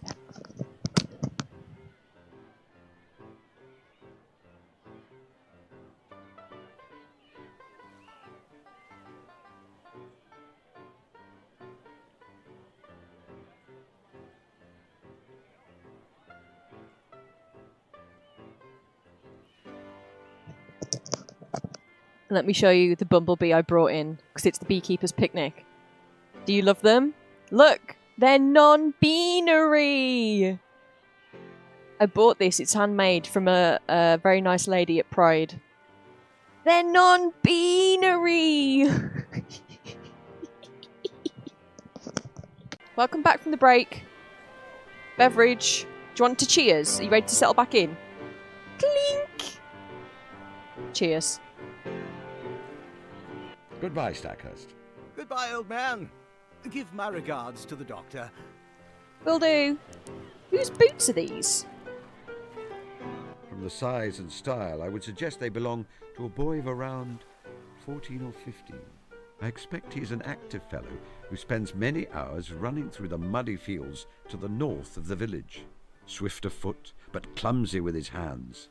His lace tying is rather slapdash. Is it Sanjay? We were told about Sanjay. Let whoever put them here carry them away. I will not. Use them how, precisely? I will not be putting them on my feet, if that is what you're attempting to suggest. Sorry, I just got a notification that something that I need is being delivered today, so if the door goes, I will have to quickly zoom off. Okay, so we need to get rid of this lady to help our friend out. Is that why there was an option to report something to the Bobby? I have something to report. What's that then? I have nothing else to report. Oh, never mind. Goodbye. Goodbye, Mr. Blah, blah, blah. Yeah. So we've been to the beach, the cottages, and the village fete. Picnic spot we've not been to. Should we go to the Gables? Up here, Holmes. Go stick our head in on the Gables. Tilda. Oh, jam jar! We'll need that for honey. An empty, clean jam jar. I think I recognise it as one from my own kitchen. Let's ask Tilda if we can have it. Miss Tilda, my young neighbour. She's covered in mud like I am today because I fell down in the mud. So my friend has also played this game. I recommend, this is the beautiful circle of friendship, right? I saw this game advertised. I recommended it to them. They bought and played it first and then said, yes, absolutely, get in on this. And my friend also said that there was a character that looks like me, and I feel like it's probably this one. And how lovely and flattering is that? And she's so cute! She's got... I also do have a yellow flower crown, by the way. Her flower crown is made from the yellow yarrow, which grows to the north of my cottage. I think, is that what Watson has in his wreath as well? She's got a butterfly muddy dress. The stains on her dress are characteristic of the meadow to the north of my cottage. She's been rolling around the meadow. Not converse with dress, I just want to converse with... Oh, her hair! Her hair is untied and unbrushed. Yeah, and what about it? Mind your business! The dirt under the fingernails suggests she has been digging. There are no calluses of the kind I would associate with daily piano practice. She's not doing her piano practice. She's being a mischievous imp. I think that's everything we can examine. Hi, Tilda. I see you spent the morning in the North Meadow. I see you spent the morning in the North Meadow. Yes, I made a flower crown, and there's a badger set there. I want to go back after dark and wait to see them come out. But Auntie won't let me on my own. Perhaps she would permit me to take you. If you do not object to the presence of an old man who's not quite as adept at crouching in the dark for hours as he used to be. Well, that would be wonderful, Mr. Holmes. Mr. Holmes? Yes, Miss Tilda. Are you magic? No. As I think we have discussed before, I simply make deductions based on observations. I've just noticed that there's bumblebees in Holmes' wreath as well. Was that always there? I don't know. I still think you might be magic. She's so cute. Would you like me to teach you how I harvest honey? Yes, please, Mr. Holmes. I want to be a beekeeper when I grow up. I thought you wanted to be a fisherman when you grow up. That was last week. Yeah, Holmes, get with it. Very well. First, I put on my protective hat and gloves. The bees are not generally aggressive, but I wish to avoid direct contact with them. Then I use a smoker to make the bees calm. Only a little. I do not wish to cause them distress. Inside the hives, there are wooden frames that hold the honeycombs, where the bees store their honey. When I see that a frame is full, I remove it from the hive. I scrape away the protective wax which the bees have made. I then place the frame in my extractor. This spins the frame and causes the honey to fall away. I can then filter the honey and put it in jars or bottles, ready to be... Yummy. May I have that jam jar? May I have that jam jar? Sorry, Mr. Holmes. I need the jam jar. It's very, very important. When I catch a newt, I need to put it in there so I can take it home to the tank where it's going to live. I see. That is important. I would not want to deprive you of your newt. If I were to find you some kind of specimen of natural history which is more interesting than a newt, would you surrender the jam jar to me? Better than a newt? That sounds very tricky. What about papier-mâché mermaid? I enjoy a challenge. You're on. You have been neglecting your piano practice. Someone who practices the piano daily develops a very distinctive musculature in their hands, which you do not have. I don't like playing the smelly old piano. I want to study plants and animals when I grow up, not be a musician. I felt the same way as a boy. All the same, it is good to be able to play an instrument. I think you will be pleased if you persevere. What are you doing? I'm catching newts. Naturally. Okay, Slay. Anything else? Goodbye. Goodbye, Miss... She wants a more interesting... Ooh. An old country seat put to a new purpose. Now it is Harold Stackhurst's well-known coaching establishment. A score of young fellows are there preparing for various professions with a staff of several masters. It will be empty until Michaelmas. Can I go there? Use it how precisely? I don't know, Holmes. Honestly, sassing me. Actually, let's pop into the attic real quick.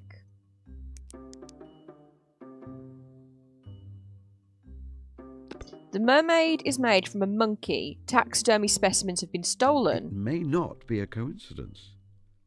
Yet many sideshows have similar oddities which were not procured by robbing a museum. I will retain both these pieces of information for now.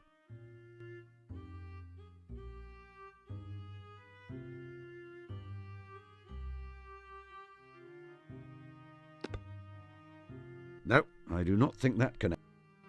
No. Just trying to connect things to the facts. The taxidermy collection must be in storage. No, I do. No. I was just dragging I everything. fail to see what deductions I can make from those facts. That perhaps she's on the run. Ah, yes, we have to go back for the cordial.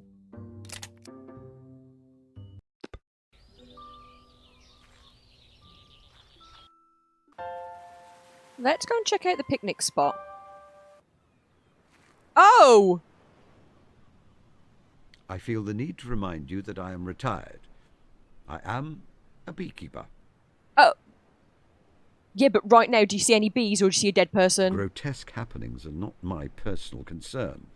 As an ordinary citizen, I should leave investigative matters to the police. You're not an ordinary citizen. Let's have a look, shall we? Yeah! Let's have... Oh! I thought it was just a stranger. It's Sanjay. Oh, this is going to be a problem. A young man of around 12 who lives in the village. We have not talked much, but I found him watching me while I tend to my bees. At a distance, with binoculars.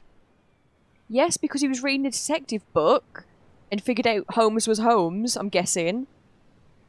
He is very obviously breathing. Oh, good, he's not quite dead. Heavily, in fact.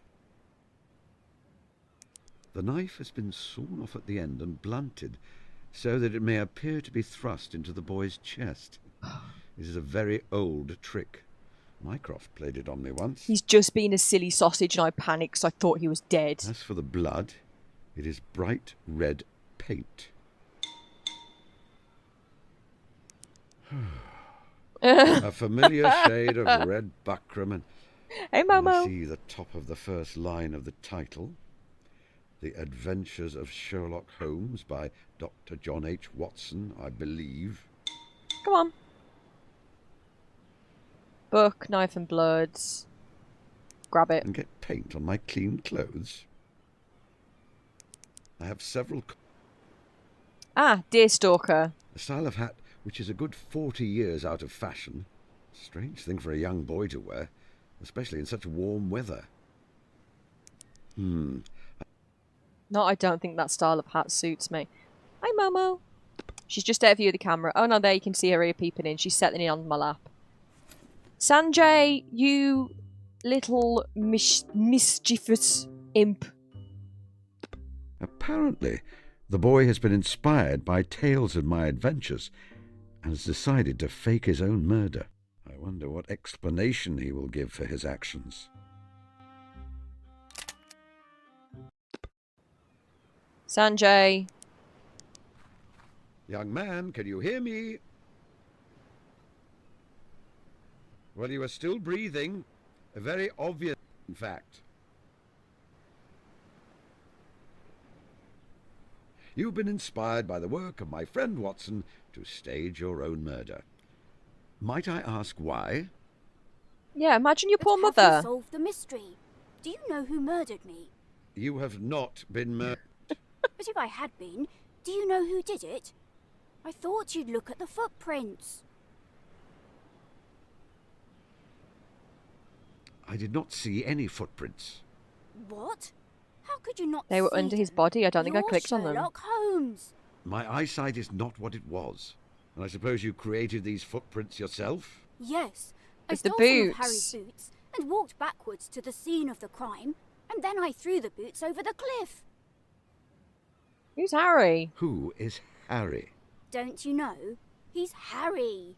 He's in the year above me at school. And you wish to frame him for your murder? No, not really. I didn't want him to be hanged or anything.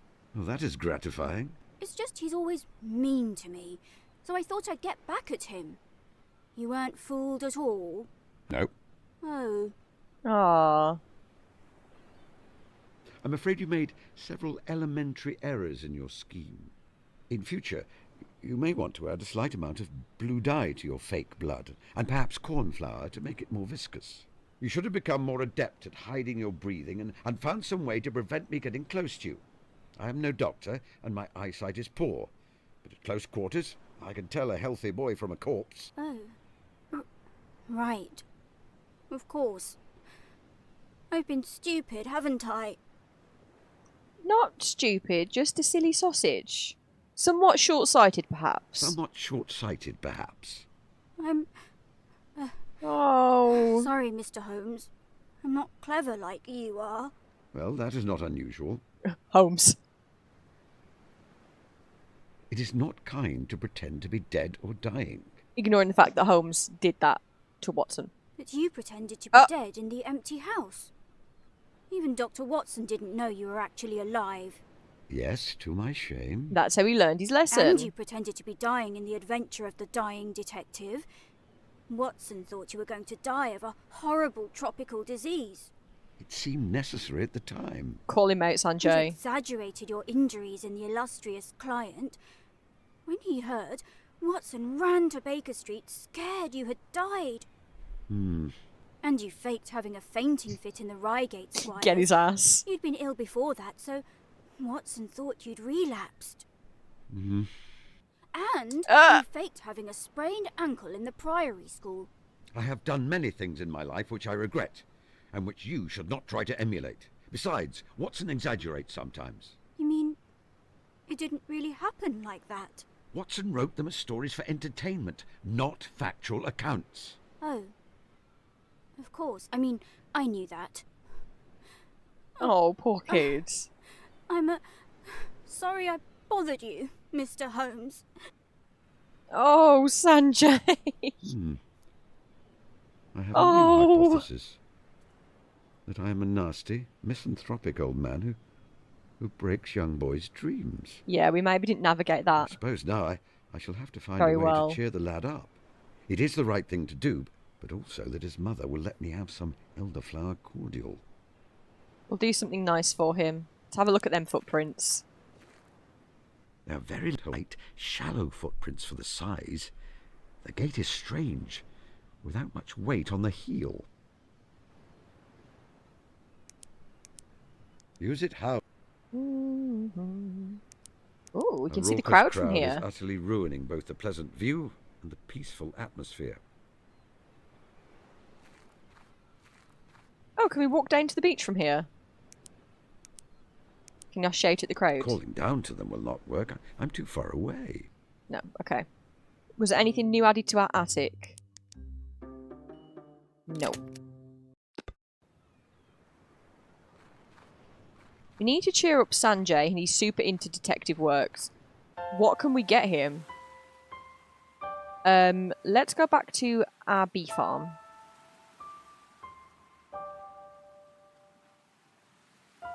I want to go into the bee farm. Where do I click to go to my bee farm? Do I click the house? Oh! Hi, Toby. Let's give Toby some stuff to sniff. What about this flower? Oh, he ate it. Ah!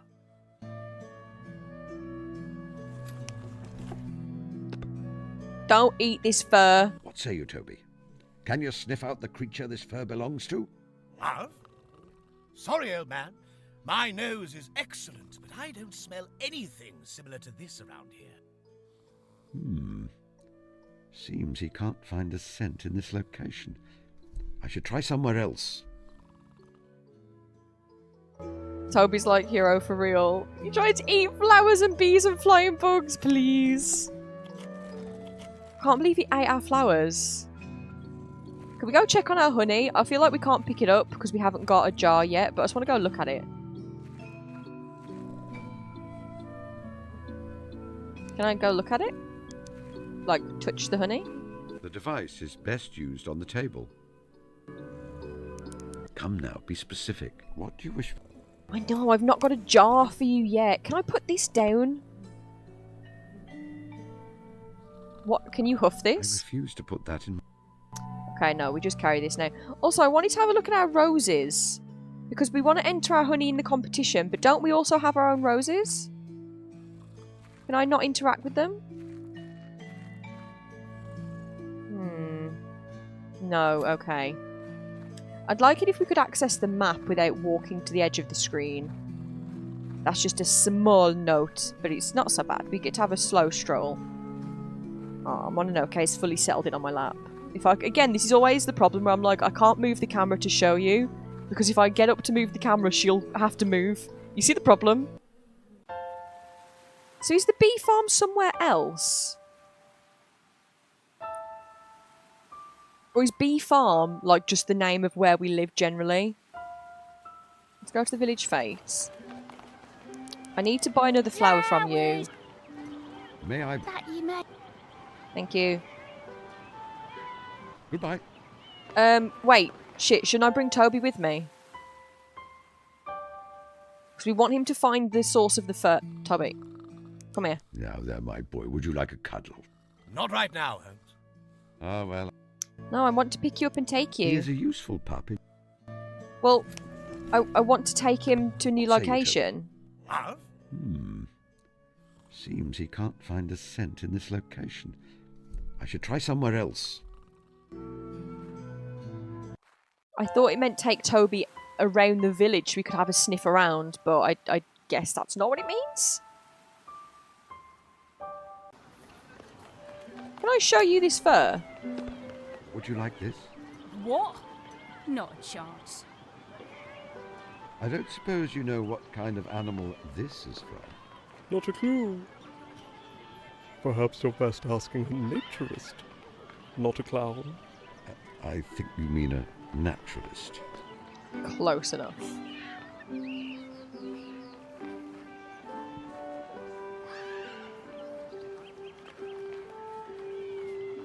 How are we gonna cheer up Sanjay? We can't even like buy him a little cake or anything, can we? Good morning. Good morning. Lovely weather. Nothing new. Can I show you the fur? I don't see what that...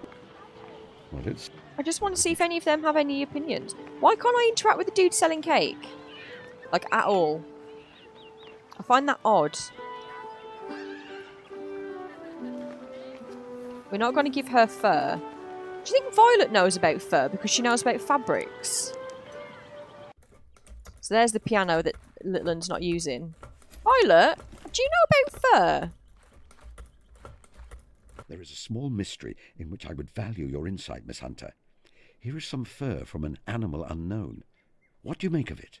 It reminds me of rabbit or beaver fur, as one finds in ladies' muffs and stoles. Beyond that, I cannot say. Okay, so it could have come from ladies' clothing, or straight up just from a beaver. Oh, that teddy's so cute. Can we steal it? No. No, stealing. That's wrong. Could we do anything around here? I don't think we could we? Or around here? Do you want to comment on this? This is some fur from a dead rat. I don't quite know what to say to that, Mr. Holmes. Well, you don't have to say anything at all. Wonder... Surely we don't give the flower to Sanjay. Should we go and give... I mean, Martha likes flowers. Should we go and give the flower to Martha? I just feel like giving Sanjay a flower is not really going to cheer him up. We've had no indication that he's, like, into gardening or anything. He's into detective shit. I wonder if we've got any detective shit in our house that we could just, you know, be like, this was used in a crime. It doesn't even have to be really used. Like, we could just take a spoon from our house and be like, this was a crime spoon. Can we talk to him? Watson, wake up. Oh. I feel a bit bad now. How are you? How are you feeling, Watson? Very well, thank you. Your old war wound is not bothering you? No. I think this warm weather is good for it. What about you, Holmes? Your arthritis? Arthritis? Are you entirely sure I have arthritis? Yes, I am. Tell him. I am sorry, Holmes. I don't mean to act like a mother hen. You cannot help being a doctor, Watson. Should we tell him about the surprise? Let me think. No, we're not. Were you going to say... You always say that. I've noticed something about you. I have noticed something about you, dear fellow. Oh, you had toast in your moustache. And you... Well, all of these? Did you enjoy your breakfast of buttered toast? It was wonderful. Martha bakes such delicious bread. I have crumbs in my moustache, don't I? One or two. Love that he knew why we knew that. What were you writing this morning? You remember that business with Killer Evans in 02? Was it not 03? We were there. Rather vividly, yes. I recall that you were shot. It was only a flesh wound, Holmes. Hardly left a scar. I am writing up the case as a story for publication. I know you are often dismissive of my literary efforts. I do not say you're a poor writer, Watson. I simply wish you would not pander so much to popular taste. Well, I would like to read you the draft this evening. Very well, Yay! provided you will accept my honest critique. Holmes. Of course. They're so cute. You planned to go for a walk along the cliffs, but changed your mind. Holmes, you will never entirely convince me you cannot read minds. There is no need to read minds when I can observe your boots. I had planned to go for a walk, but I remembered the guillemots are fledging this time of year. They nest precariously on the cliffs, hundreds of feet above the ocean swell. The tiny fledgling's first flight always involves a terrible leap off the edge. Most of the time, they catch the knack of it before they hit the bottom. Most of the time. I didn't want to watch. That's pretty grim. I have seen too many young things die after being forced from the nest too soon. Oh, Watson. I have no further deductions concerning Watson at the moment. How is your house and medical practice in London? They have been all mothballs and dust sheets since I left for shoot. Oh. I thought I noticed a few audio blips, but that one was particularly noticeable. It's just a little bug, though. I'm sure they'll catch it. To tell you the truth, Holmes, I have not been back there. Goodbye, Watson. Goodbye, Holmes. He doesn't consider it home anymore, does he?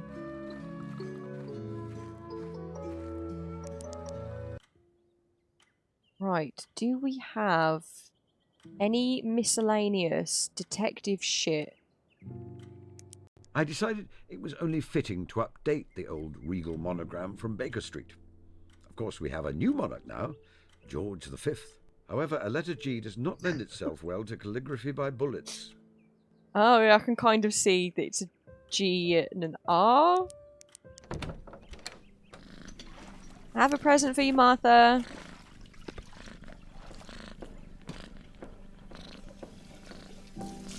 This is a present for you. Is it? Well, thank you, Mr. Holmes. Oh, yay. I'm glad she liked it. Do you have anything else to say? Ah, my lockpicking tools. And borrow a wig? Martha, where are my lock-picking tools? And why do you need those? Got a gate to break. Oh, it's simply a hobby, you know. I've written various monographs about how lax some modern forms of lock are, how easily the skilled cracksman can break them. Top drawer of your dresser, Mr. Holmes. And should you be clapped in handcuffs and carted away, I wash my hands of the whole affair. Fair. Do you feel more inclined to let me Why do we borrow want one of her your wigs? now? Oh, very well, Mr. Holmes. You've worn me down. Here is the key to my room. To what you end? may take my spare. I suppose if I asked you what you want with it, I will not like the answer. Entirely correct. Goodbye. Goodbye, sir.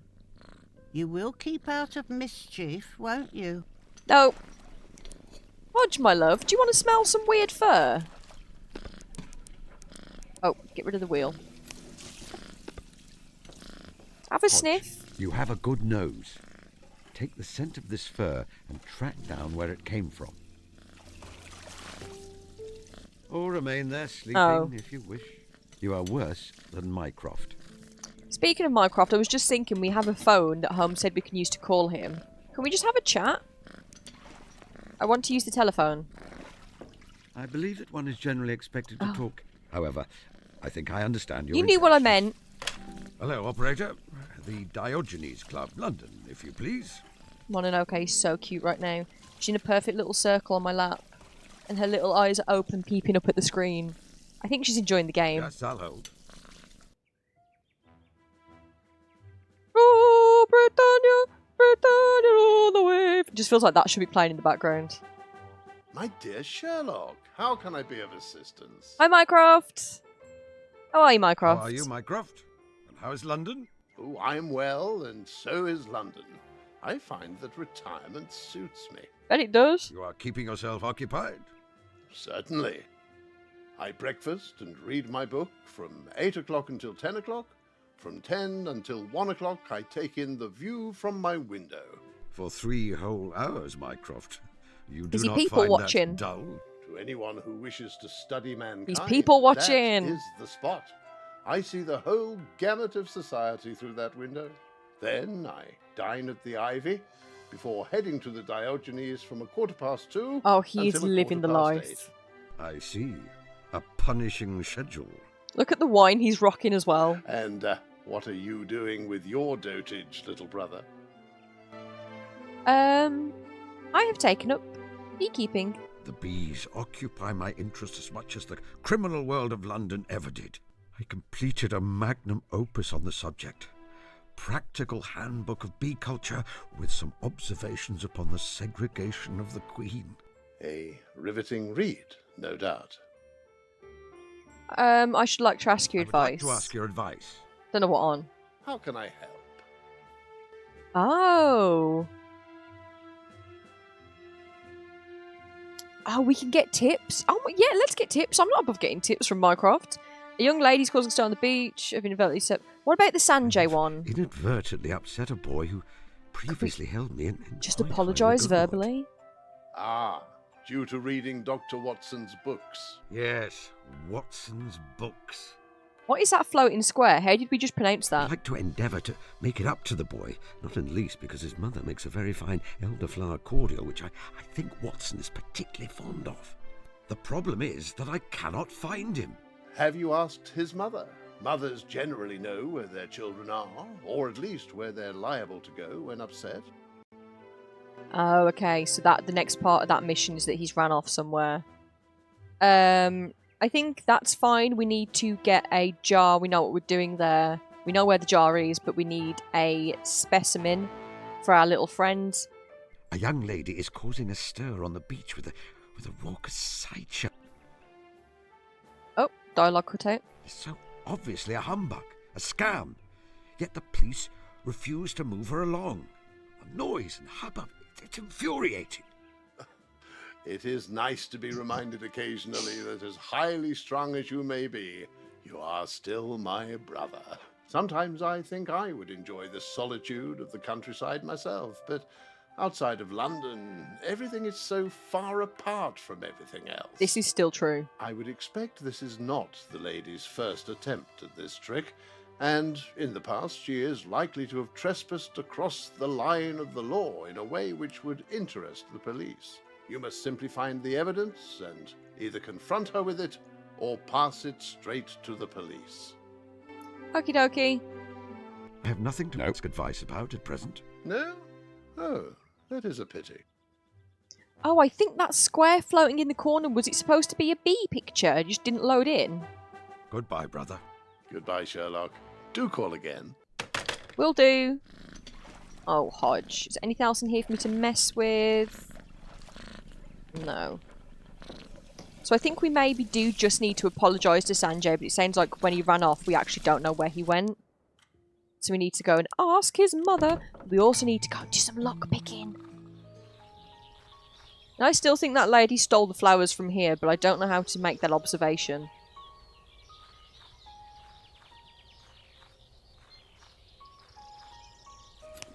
Oh shit, we've got to pick up the lockpicking. Nobody say a word. Nobody say a word. Shh, shh, shh, shh. No, Neon! Neon, don't say a word. Okay. I have no idea why my brain just did that.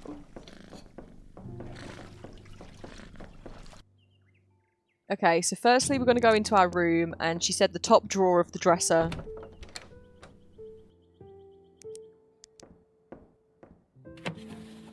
Woo! Let me see. There is old chemistry equipment, some pliers, some string. Aha! My lock-picking tools. These are always useful.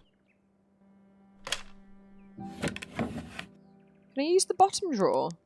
There is nothing of use in there, I assure you. Why'd you sound so standoffish, Holmes? What are you keeping in there? Is there anything else we should have maybe clicked on? What happens if I click on Holmes? Oh, nothing.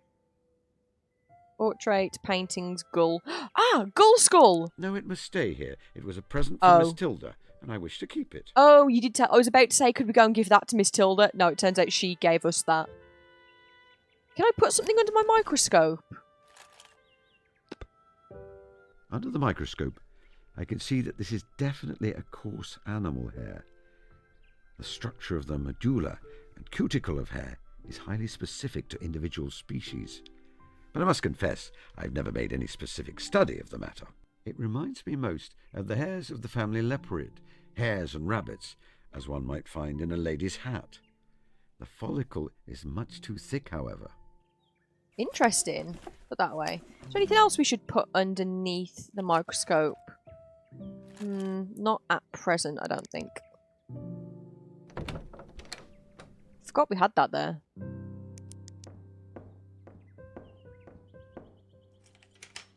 Oh, I forgot to use the key. No use. I know. I forgot to click on the key, Holmes. Don't bully me. The door is unlocked now. She said we can borrow a wig. Ooh, this is very pretty.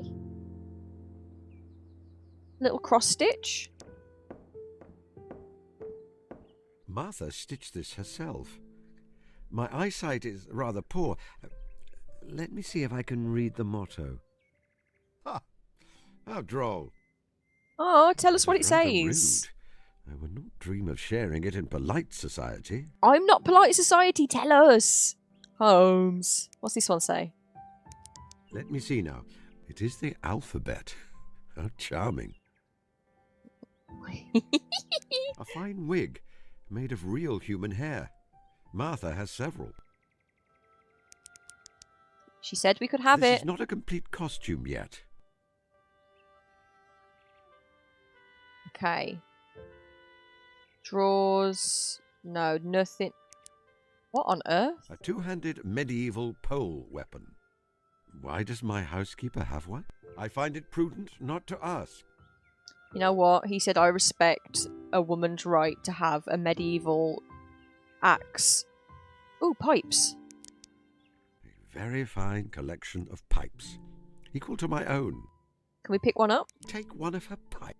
No. Okay. So we are creating a disguise. Ooh, could we purchase some fabric from Mrs. Kumar? Go to Violet's, have an outfit made. Holmes loves getting in drag. And honestly, I love that for him. Holmes knowing about makeup to, you know, essentially dress as a woman, or to make himself look ill, or to make himself look like a sailor, or whatever else he was doing, is very iconic of him. Let's, you know what, let's first go and speak to Mrs. Kumar. We're going to ask where her little boy is, and we're going to see if we can buy fabric from her. I would rather not steal her. Okay, we can't steal her washing. I think we just buy fabric from her. To ask after Sanjay. Oh, elderflower cordial ingredients. Mrs. Kumar is known for making the best elderflower cordial in Sussex. The only ingredients are the heads of elderflowers, sugar, lemon, and honey. I would humbly argue that the honey is the key to her success. She has an excellent supplier. Oh, Holmes. Mr. Holmes, my Yeah. boy is very upset with you. We had a misunderstanding. I will make it right. I must apologize for upsetting your son. It is not me you must apologize to, Mr. Holmes. Where is Sanjay? I don't know. He often goes to the land around the school, on the clifftops, when he is upset. And he was very upset, Mr. Holmes. We're not even going to ask about the elderflower cordial right now. She's so mad at us. Excuse me, Mr. Oh, and we can't buy fabric right now because she's mad at us because we upset Sanjay. Sorry, I'm going to go and do some crime. Is that okay? Wait, should we bring Sanjay with us to do crime? That seems like something that... I was about to say Mrs. Sanjay. You know, like when you don't know your friend's parents' names when you're small, so you just call them like Mr. and Mrs. their name. That's fully what my brain just defaulted to. I feel like Mrs. Kumar won't appreciate us doing that. But we're already in trouble, so... He has Hey. cleaned the paint from his pullover, but not very effectively. Hey, Sanjay. I wanted to apologize to you, Sanjay. You put a great deal of thought and effort into staging your murder on the clifftops for my benefit, and I was not appreciative. Oh, that's all right, Mr. Holmes. I'm not upset anymore. You're not? No. See, I thought about it, and it's just like what you said to Watson in The Adventure of the Solitary Cyclist. Is that the one with the snake in the bell pull? If it makes you feel better, then yes. Look, ask him. What precisely did I say to Watson? You mean you don't remember? I have said a great deal of things to Watson over the past 5 decades. You sent him off to do some investigating on his own, and when Oh, he yeah. got back, he was hoping you'd congratulate him on doing so well, but instead you said he'd done remarkably badly, and he was sad. Oh, yes. Yeah. I suppose perhaps I did do that. Oh, voice line's gone. Ah, well, if that makes you feel better, then perhaps you may think of this as being like that situation. The other reason I'm excited is that I've got a proper case to solve now, not a made-up one. Oh, tell me. Tell me about this real mystery you've discovered. My cat has been catnapped. Not Kalu! She's my favourite member of the species Felis catus. She's missing. No, stolen. Why do you think stolen? Why do you think the cat was stolen? Well, you know that old house next to us? It's all coming together. Empty for years. But last week, a strange man started living there. My mum tried to bring him a pie as a welcome to the village, but he was really cold and rude to her. Then, he came around yesterday, acting really polite, asking if he could buy our cat. When Mum said no, that she is our special pet, he got really mean and angry again. I think he stole Kalu as revenge. What if they're hiding the stolen animals inside that cottage that he's squatting in? And what if they've stolen the cat because they want to make more animals to sell? Or is that evil? Bye, Momo. Oh yeah, Momo got Den off my lap. She's just left the room. Bye, honey. Can you describe the cat? Her name is Kalu. She's small and white. She's also really soft and her toes are pink. Aww. Don't forget that. She's the best mouser in the world. 2 days ago, she dragged a giant dead rat into our house. Absolutely enormous. As big as she is. Is that why there was a tuft of fur in your Mum wastebasket? had to bury it in front of the house. Did she indeed? Interesting. Cats sometimes wander off on their own, you know. She may come back by herself. No, Mr. Holmes. Not Kalu. She always stays near the house. I will help you find your cat. Really? Does that mean... Am I your client? I suppose so. I am Sherlock Holmes's client. Don't shout, Sanjay. You'll scare away my newts. Goodbye, San. Goodbye, sir. Right, kiddos. I know what I'm doing. Oh wait, should we show him the fur just to be like, by the way, this was definitely the rat, right? Oh, a clue. Have you looked at it under your microscope? I have. Do you want to see, Tilda? What is your opinion of this sample of fur, Miss Tilda? It's a coarse fur from an animal with tough guard hairs and a softer undercoat. It's soft and nice. Could you say what kind of animal it has come from? It's not a fox or an otter. A beaver, perhaps? An exotic animal, then? Uh-huh. Thank you. That is most helpful. Ah, so possibly still definitely not from the dead rat then. I did wonder why he just said dead rat to the lady at the village fete earlier. I just thought he was making a joke to be silly. I wonder if maybe you're not supposed to unlock that line of dialogue until you found out from Sanjay that there was a dead rat in his house. Let's start digging for that rat. No, on multiple counts. I must find some way to discover the... Oh, and earlier he said my quarry, and we were like, what are you talking about? Does he mean the dead rat? I wonder if a few voice lines we've maybe accidentally got access to when we shouldn't have. That's okay. Let's, breaking in. I don't care if that man comes out. I'll punch him in the nuts. Ooh! Cow! Rats and baby kitty. And a lovely big butterfly. Well, if there is a butterfly up there, I'll take your word for it. There is, it's I would lovely. struggle to see a butterfly in a tree that distance away, even as a young man. Could we pick it up for our little friend? That requires a Hilda. net, and is more Miss Tilda's line than mine. Okay, no. Look in the window.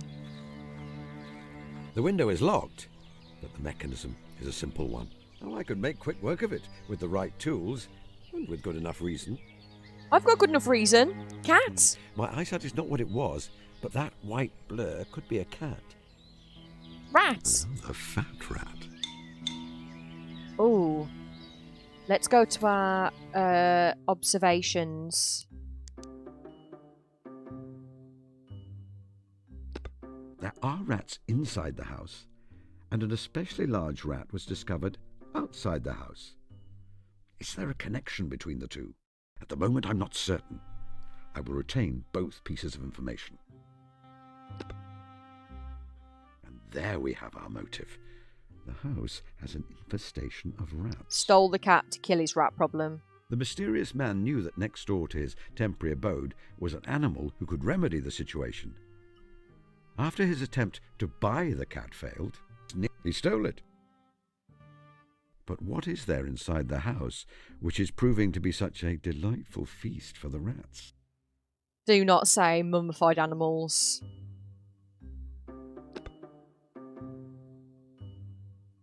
Now the picture becomes clearer. The presence of the specimen buried in front of Mrs. Kumar's house confirms that the stolen taxidermy collection is nearby. Unfortunately, our criminal's plan to keep the specimens safely stored until he was able to sell does that them mean they're starting to was foiled by the decompose? infestation of rats. He did not want to leave the house to search for a solution to the problem, not while the police are on high alert. We probably shouldn't have told him we're Sherlock So Holmes. he took the cat, hoping it would drive the rats away.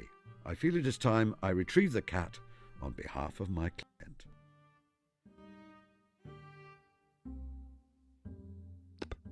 It may not be a...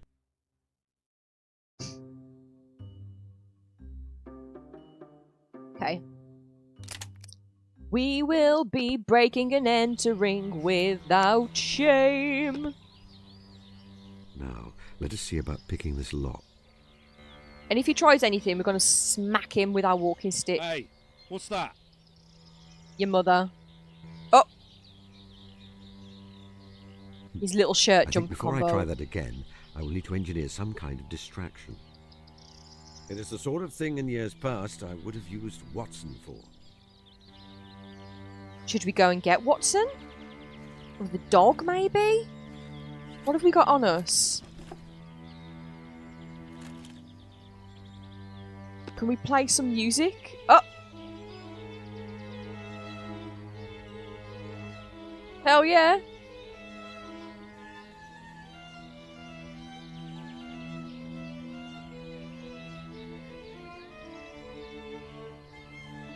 Is this a distraction, do you think? We're just pure vibing out in his garden. Actually, perhaps I'd better get on with the matter at hand. In my experience, cats are poor appreciators of the violin. I don't know what we've got on us that we could... I would be best wearing it with a... Yeah, we've not got the full outfit yet. How are we gonna distract him in front of his house? Can we throw something at his window? I'm fully just gonna knock. Can we lure him out somehow? Tell him something? What do you want? Lovely day, isn't it? Okay, so the answer to that was no. What a pity. How do we lure him? What have we got? No. Perhaps you should try something else. No, I can't interact with his windows at all. Can I just, like, destroy his window? No. No. Okay, I'm starting to suspect that we need to do something else. Or get something else, or learn something else first. Can we talk to Mrs. Kumar? Mr. Holmes. We had a... Could I ask you about your missing cat? What about the cat, Mr. Holmes? Sanjay has informed me that she is missing, and I intend to find her. Yes, indeed. Dragged it in here. A huge, ugly It was thing, stiff, almost its as big as eyes her. glassy. It must have been dead some time. It was stiff, its eyes glassy. It shed hair everywhere. I had to go around and sweep it all up. Horrible. Was it a specimen rat? Could you just... She is a small cat. That is all I... Okay, yeah. We can't have any Goodbye. elderflower cordial yet because she's still mad at us. Okay. Could we perhaps ask the children to cause a distraction if we're not willing to go and disturb Watson? Maybe we can use the children. I feel like they'd be up for it. Hello, Chillblains. Do you want to get involved in some shenanigans? Yes, assistance. I have need of your assistance. Me? You want me to help you? Me? Help? You? Help? That is the general idea. Like the street urchins you used to get to help you. Does that make me... Am I a Baker Street irregular? I've wanted to be a Baker Street irregular my whole entire life. But I heard they were a pretty exclusive bunch. We're not on Baker Street.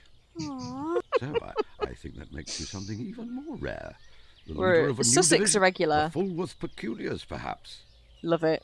Oh, can I be a peculiar too? Naturally. However, I think that Sanjay must be the leader. Now, on to business. Sanjay, I need you to provide a distraction while I break into your neighbour's house to rescue Kalu. I've got my knee up. She can't sit on my lap. Lower my knee and she'll probably... Yep, there we go. She's climbing on. You mean you're so nefarious? You've been forced to operate outside of the law? I will understand if you want no part of it. Hi, baby. You can trust me, Mr. Holmes. Then let us be off. What do you want? Good morning, sir. Do you know how to escape from a locked room which doesn't have a carpet if a key has been left in the lock? I beg your pardon? You only need a newspaper or something similar and some stiff wire. You see, what you do is you slide the newspaper underneath the door and then you put the wire in the keyhole. Why are you telling me this? I thought you might find it interesting. Useful, even. As a master criminal. What did you just call me? A master criminal. It's obvious you are one. I deduced it. Now, do you want to hear about how to escape a locked room? Honestly, you'll find it ever so interesting. Go on then. All right. So Go on then. You deputised Sanjay. Oh, so I wonder if maybe we could have got Watson or we could have asked Mrs. This is Holmes sneaking. Poor Mama. Mama looks like she's got a bit of goop in her eye. So if you wonder why I'm stroking the cat's face like that. Can I have a look? Just let me have a little look? Yeah, it's alright. Let me wipe it away. Thank you. Good girl. You were so good for me then. Thank you. Thank you. Sorry that you all have to see me wipe away goop from my cat's eye. If anyone, you know how it is with cats and children. So, did we jimmy the window already, or do we need to do it again? Of course, bank holidays are the best day to try to rob a bank because... Oh, voice line's missing. Sanjay is doing a fine job at keeping him distracted. Now I can get to work. He's so cute in these illustrations. I love this mischievous old man so much. See what we can find. Oh, Holmes just appeared in then. Right. Box of papers. Let's see what we have here. There is a list of taxidermized animals which have been stolen. Includes a nutria and... Interesting. A chimpanzee. I think I will take these papers with me. They may be useful. A small Cats. feline which is... Come on, baby. Come here, good pusscat. Now, would you mind hopping in my pocket? There's a good girl. Good pusscat. Should we grab a rat? You would like me to pick up a live rat and put it in my pocket for no discernible reason? No. Give it to Tilda. Do you have any... Talk to the rat? This is a very appealing little rat. I might name it. Wiggles. What about this one? I should warn you that I am a detective, just in case you're a criminal sort of rat. Do those exist? He's so real. Is there perhaps a Moriarty of a rat who schemed against mouse kind? He knows about the Great Mouse Detective. He knows the law. No, I want to talk to this rat as well. No. Holmes, I want to talk to this rat as well, please. Excuse me. I do not mean to disturb you. So this is circled. We can't really click on any of these, though. Should we just walk into the other room? No, the game's like, do not do something that silly and dangerous. We've already taken what we need, right? Surely I don't need to... I have nothing I... Okay. Out you get. I believe I have everything I need.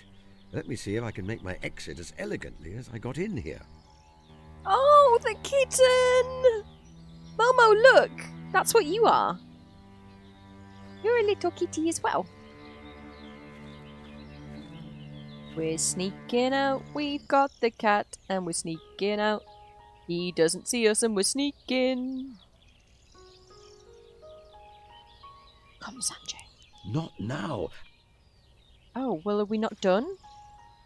Well, there's thought actually as well. Let's pop into our brain and see what we need to put together.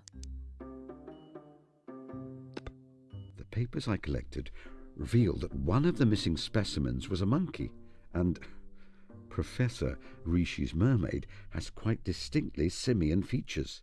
I fail to see what deductions I can make from those facts. Sorry, I accidentally clicked away too early. Papers I collected revealed that one of the missing specimens was a monkey, and Professor Rishi's mermaid has quite distinct simian features. The suspicious provenance becomes clear. Could it be that the cat discovered one of the taxidermy specimens which was stolen from the museum? I would only know for certain if I could locate the remains of the animal. Oh. Wait a second.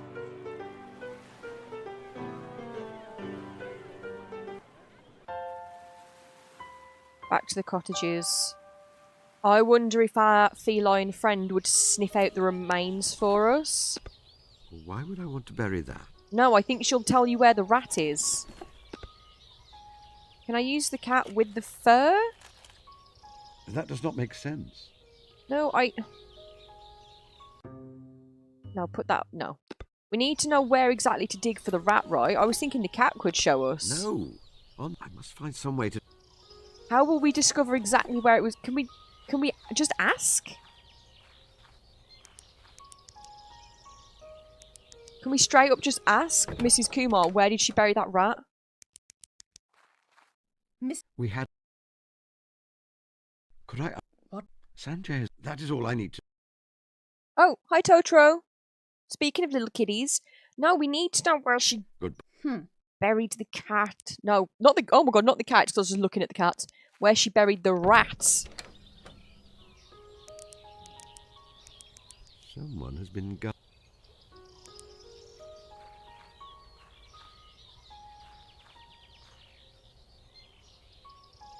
What about the disturbed ground back there? Someone has... No, it all just says someone's been gardening. Sanjay, I've got your kitty cat. Thank you. Thank you for your assistance. That was the most thrilling moment of my whole entire life. Thank you for believing in me, Mr. Holmes. Goodbye, Sanjay. Goodbye. Boom, surprise cat. Ciao. Here is your cat, Sanjay. Yay, they're so cute. Hello. Oh, Kalu. What does Kalu mean? I've never heard that as a cat name do before. It, Mr. Holmes. Think nothing of it. Recovering her gave me a most diverting afternoon. Now, could you please inform your mother that I've thoroughly made amends? Of course. Oh, hey. It is best that she... There's a good little pusscat. I wonder if Tilda has anything else to say. Goodbye. Goodbye, Mr. Holmes. No.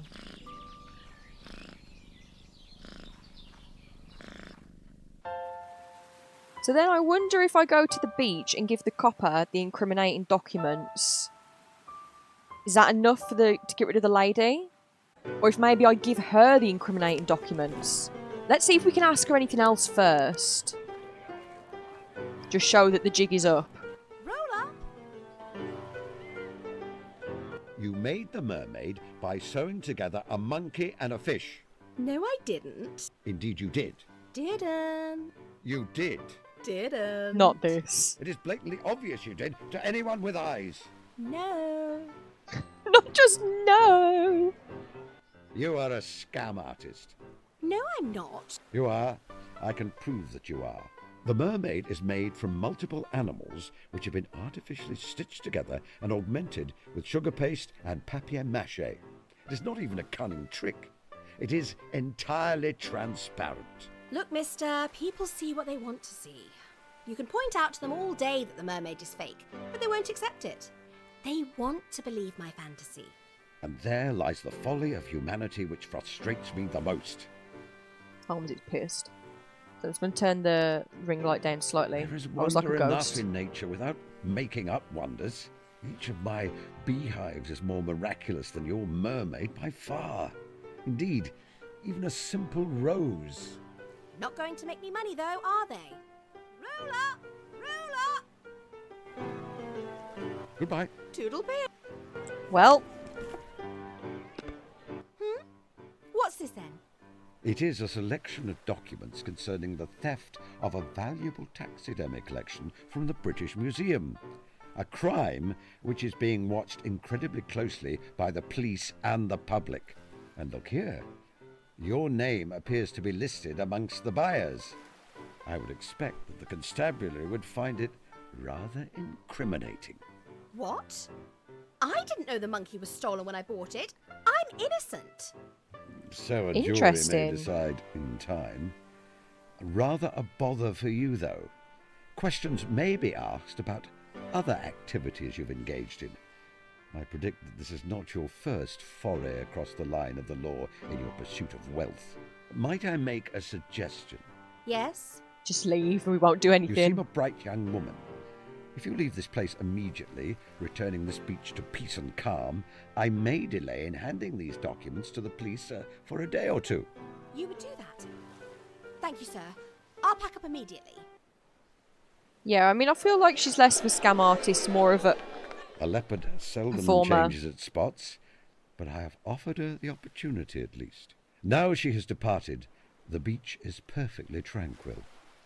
The view from the cliff tops will be pristine, and the only sounds will be the gulls and the ocean.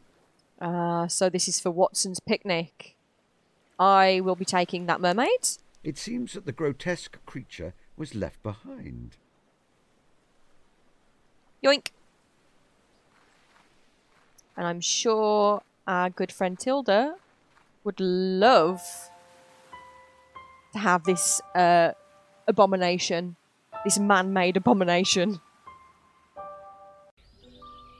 Oh, kitty. Miss Tilda! Look what we have. I have an object you may find of supreme interest, Miss Tilda. Oh! It looks like the skull of some kind of marmoset, but someone's put a tail on it and made it look like a horrible sea creature. How silly. I love her. You may consider it to be yours. Really? Thank you, Mr. Holmes. If someone gave me a beautiful new mermaid, I would also be thrilled. We got an achievement for that, called My Little Mermaid. Can we now have the jam jar, please? As per our bargain, you will permit me to take this jam jar? The flickering between jam jar and jam jar is interesting that they don't pick one kind of like spelling. Yes, Mr. Holmes. I wonder if it is I could go deliberate newt or if fishing it's just a another little time. accident. Thank you, Tilda. Oh, stop! Look, she's playing with her new mermaids. Miss Tilda, my young neighbour. I wondered if she'd appear in this portrait now. Not quite. Oh, she's playing with her mermaid, which is so gross when you think about the fact that it is a taxidermy monkey that a paper mache tail has been, like it's been shoved into a paper mache tail. That's really gross. Let's swing by the bee farm and grab some honey. Hey, Toby, good boy. Toby, good boy. Oh, what am I doing up there?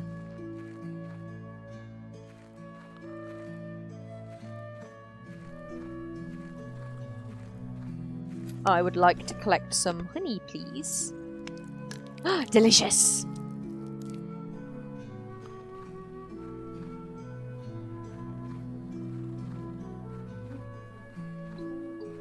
I love how all the animals are snoozing.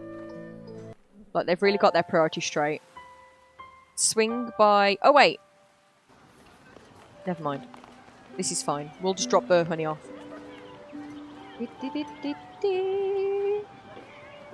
Damn. I just realised that clown's been going for ages when you think about it.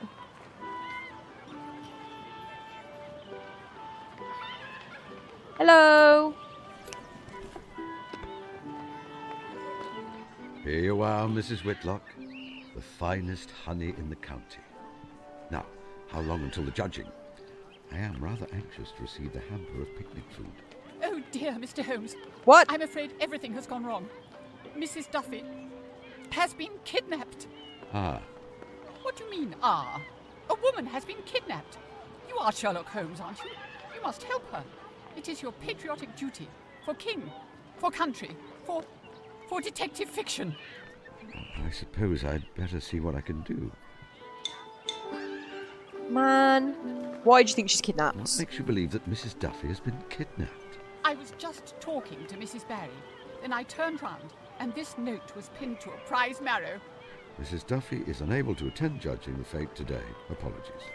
She could not attend and sent her apologies. What is so strange about that? But why can she not attend? Judging our fate is such a treat. If she is ill or indisposed... Yeah, why who deliver put it her on a message in vegetable? such a strange way? Who placed the note there? Well, I admit that there may be some points of interest in the matter. When did you see Mrs. Duffy last? I haven't seen her at all. I don't even know what she looks like. Interesting. And what will you do if Mrs. Duffy does not come back? I'm not certain. I suppose I'd have to find some other person of note to judge the fate instead. If the need is dire, I suppose I could step in. My fame is not what it was, but I was quite notable in my time, thanks to the illumination of my biographer. Oh, would you, Mr. Holmes? No! Of course, if you are the judge, you'll have to retract your entry from the honey competition. What? But I am able to be objective about the situation. I will award the prize to the best We have honey, the be best it my honey. own or someone else's. I'm sure, Mr. Holmes. However, paragraph 8, subsection D of We the can't fate be the rules makes this judge. very clear. The judge cannot enter the competition. I suppose I would simply have to hope I can find Mrs. Drusilla Duffy then. Goodbye, Mrs. Whitlock. We need to become Drusilla. We just gave your niece a monkey maid. I hope that's okay. Is that chill? Miss Hunter, Never mind. goodbye. Goodbye, Mr. I don't have anything else to show you right now, do I? No. We're gonna go and get some fabric. We're gonna dress up as a lady. Good day, Mrs. Kumar. Good morning, Mr. Holmes. She's our friend again. I have made things up with Sanjay. Now, about that cordial. Ah, very well, Mr. Holmes. I apologize for being so short with you earlier. No, that was valid. I Sanjay upset is your kid. A bright, sensitive boy, and I do not like to see him upset. I understand he has trouble from the other boys at school. Oh. Yes. They know that he is shy and a little unusual in his interests, so they make nasty jokes about him. He does not have a single friend. A lamentable situation. I was about to say, what about Tilda? But not the whole truth, I feel. He is very close friends with Miss Tilda. But they never talk. That is how it is with some friendships. They might not talk, but they stay close to one another while they go about their favourite pastimes. I see. That is a comforting thought. Here, Mr. Holmes, have this elderflower cordial with my compliments. Thank you, Mrs. Kumar. Yay! Goodbye, Mrs. Kumar. Goodbye, Mr. Holmes. Mrs. Kumar, I would like to buy some fabrics from you. But last time I went to touch them, you told me off. Excuse me? Of course. Can I please? Good day. Goodbye. I can't buy any fabric from her. And I also don't know how to get further with this. Don't. This plot line. I mean, I don't need to dig up a rat anymore. Is this guy fled yet? No, I don't think he has. Right, let's go to our brain attic and reflect on where we are and what we're doing. A suspicious rat. I would have to find the beast to be sure. A missing mystery writer and a curious flower seller who seems to be a well-bred lady play-acting. I believe I have found Miss Drusilla Duffy. Now that is just all by itself. Should we go and confront Drusilla? Mayhaps. I thought we were just going to dress up as Drusilla. I mean, I figured out, I was like, oh, that's her, but should we just dress up as her, judge the competition, and say that we win? I feel like that would be very fun.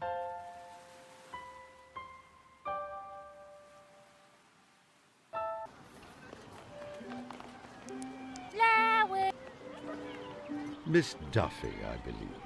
What? No. I'm Rose. Rose Smith, the flower seller.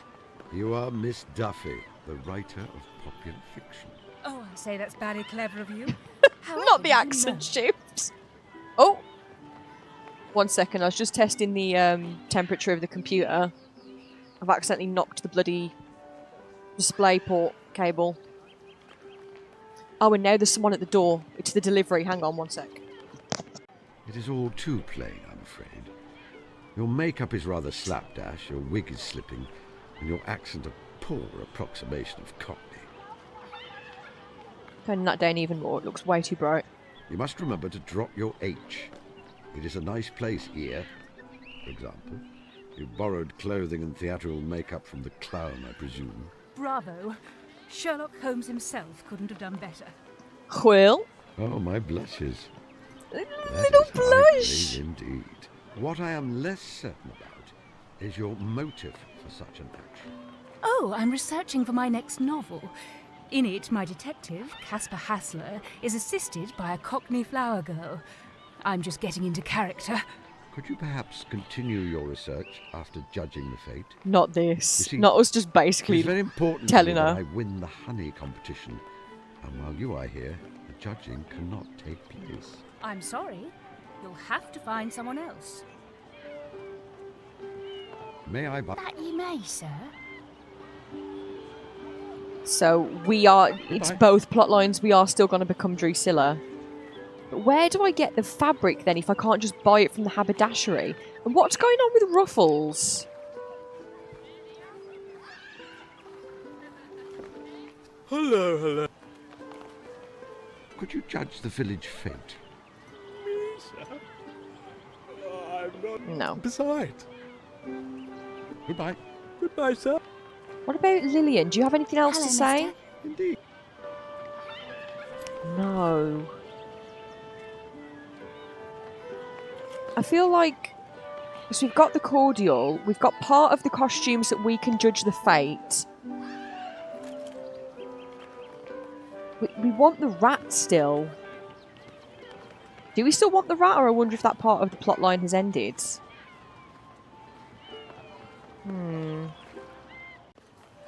Can we still not take...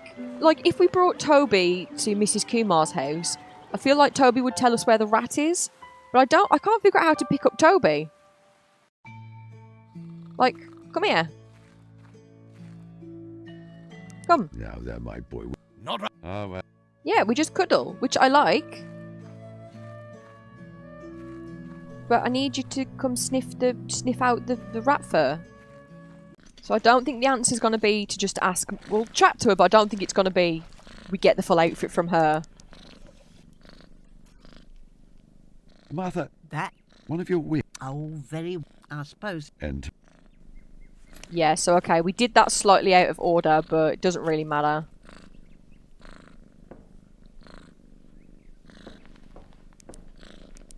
I wonder if we go to Violet Hunter and just ask about her making something, it's something she can do without us having to bring her fabric first. But I just kind of got stuck in my head that she's on a sewing machine, she's offered to make us something, that if we brought her fabric she would do it. Goodbye. Goodbye. No, so we can't just ask her. We show her the wig. What do you make of this wig? It seems to be of fine quality.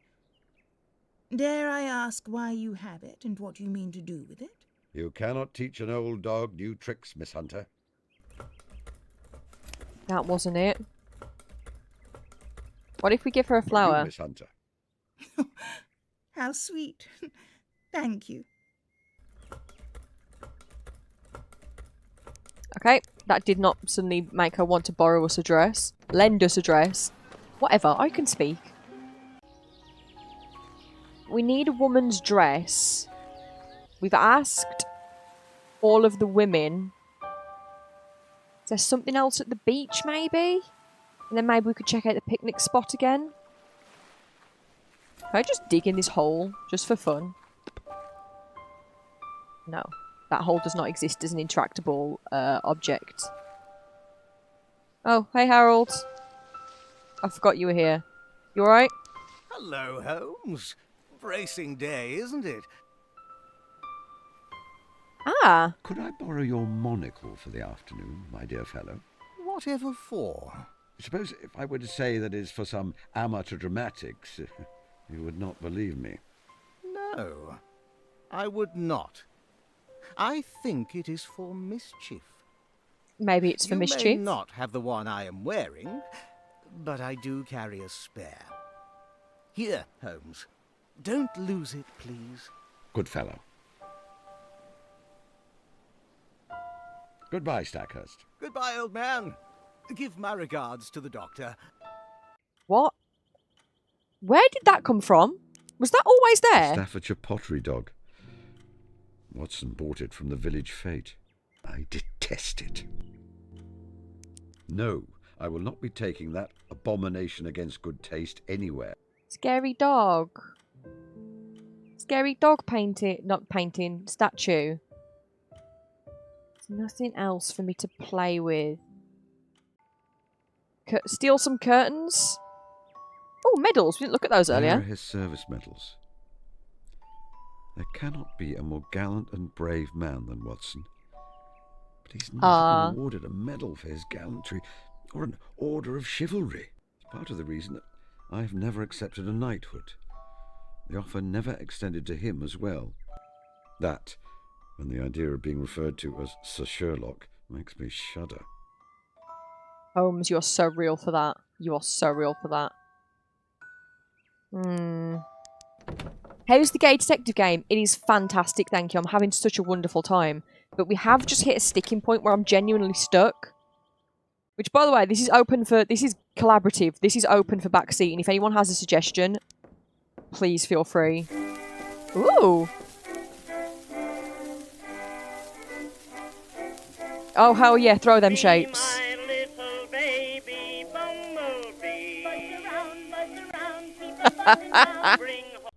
Oh, is that a bug? Oh, what's in this photograph? Oh! I wonder how old she is here. This is so cute. 3 or 4. I did not meet her until she was 5, when she came to live with Violet after she was orphaned. A bright, cheery face. Her complexion suggests she enjoyed spending time outside, as her daughter does. I gather she did not share her sister's intelligence, but she was a hard worker. She had likely never had a serious illness her whole life before the Spanish flu, which took her life.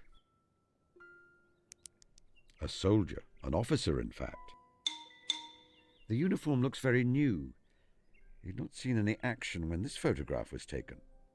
Wait. Everything from the style of his moustache to his neatly trimmed nails suggests to me that he did not work a manual job in civilian life. So many promising young men shared his fate. It all felt quite distant to me. I was ensconced in undercover work, so I did not see the fighting. Watson, however, an army medic. And the terrible thing is that I know Watson would have traded his life in an instant for any one of those young men. Wait. Oh, this is our mind palace, by the way, but it's our attic. But I like saying mind palace because it's funnier. There's no way the clown is... That clown's face is familiar to me. Surely it is the man in the photograph. He is Miss Tilda's father. Why? Does he know? Does he know? Because why is he pretending that he never went to war? Everyone thinks he's dead. Asked the maid. Oh, so we spoke to our housekeeper and she gave us the wig. So she has helped already, but yes, thank you for the suggestion. You're correct, we did, and she did help us. You? Why aren't you raising your kids? Ruffles. Hello. I believe you are the father of a little girl. A little girl? No, not I. Why? The clown loves all children. Ruffles. But he doesn't have one of his own. He refuses to acknowledge it, or is unable. Perhaps if presented with some more concrete evidence. Goodbye. Goodbye. We aren't Ruffles. Tilda is being brought up by her auntie, which, to be fair, seems to be doing a fantastic job and they seem to love each other very much. But that is happening because everyone is under the assumption that Tilda is an orphan. If she's not an orphan, you kind of have to, like... Miss Hunter, say something. May I take this photograph? It is for a very good cause, and it will be returned unharmed. To anyone else, Mr. Holmes, I would say no. You, however, have earned my trust. You may take it. Thank you. Maybe he had trauma. Perhaps you're correct, I'm being mean to him and he genuinely doesn't know. Like, maybe it's all suppressed.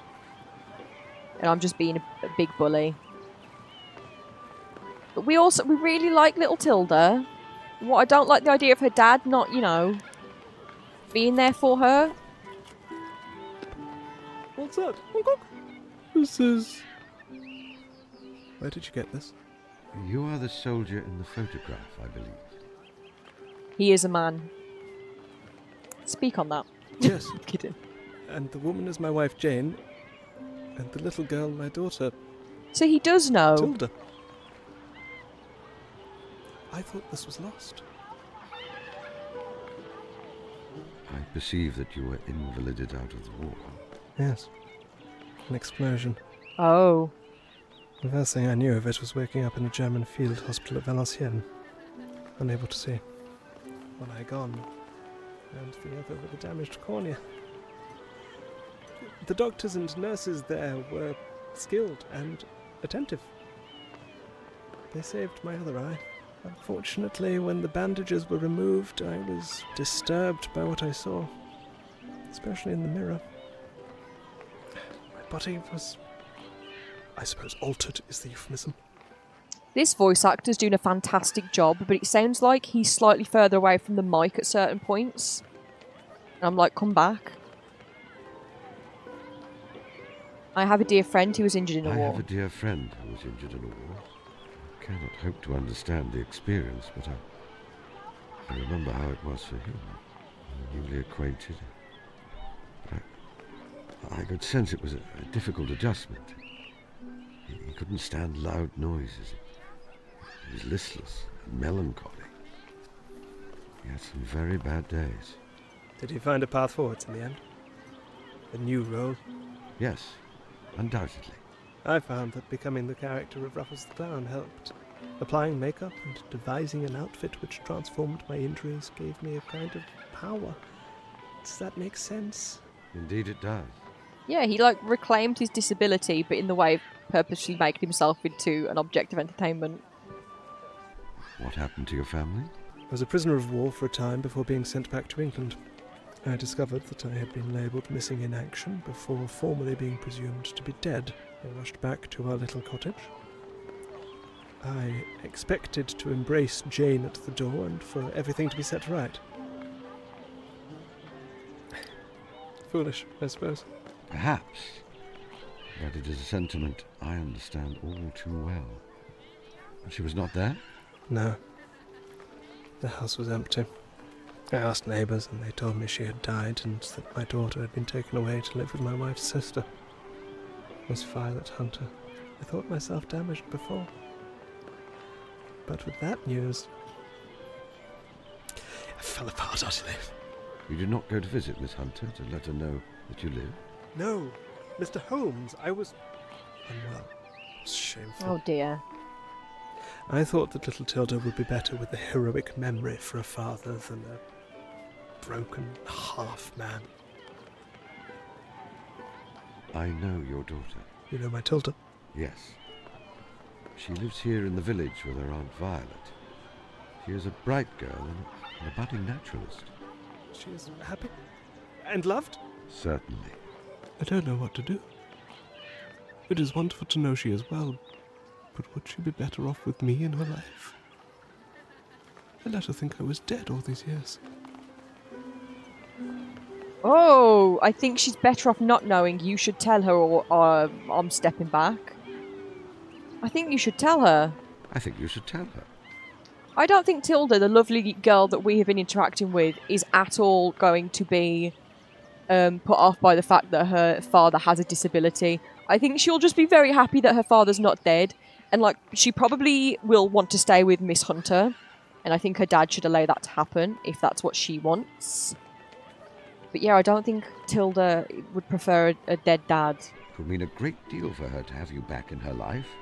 What if she cannot forgive me for letting her think I was dead all these years? Well, she might think that, what if she and thinks that's I'm okay. a bad father? Then at least you have given her the Yes. ability to make that choice. Speaking as someone with extensive experience of human nature, and Miss Tilda in particular, I think she will both forgive you and love you as you are. Thank you. Where can I find her? Miss Violet Hunter's house is just off the market square. Miss Tilda you may find anywhere where there are interesting creatures to be studied. I'll go to her after my performance. Yay! My little girl. My little girl. May I keep the photograph? Under the circumstances, perhaps you should. Should we go and tell Violet what we've just done? Or I wonder if that plotline's kind of wrapped itself up now. Well, I feel like we maybe should have done this before we went and just did that plotline. What was your sister like? Oh, she struggled terribly at school. You will recall. How did she It was die? a fever, Mr. Holmes. It may sound over. What was your... He was the genuine life and soul when he used to visit on leave. Then again, What happened? he was killed in... Thank you, Yep, so we were definitely Goodbye. supposed to access those dialogue options before we just did that plotline. Shh, that's fine. And yet, this still brings us back exactly to where we are, or where we were, which is, we are out of clues.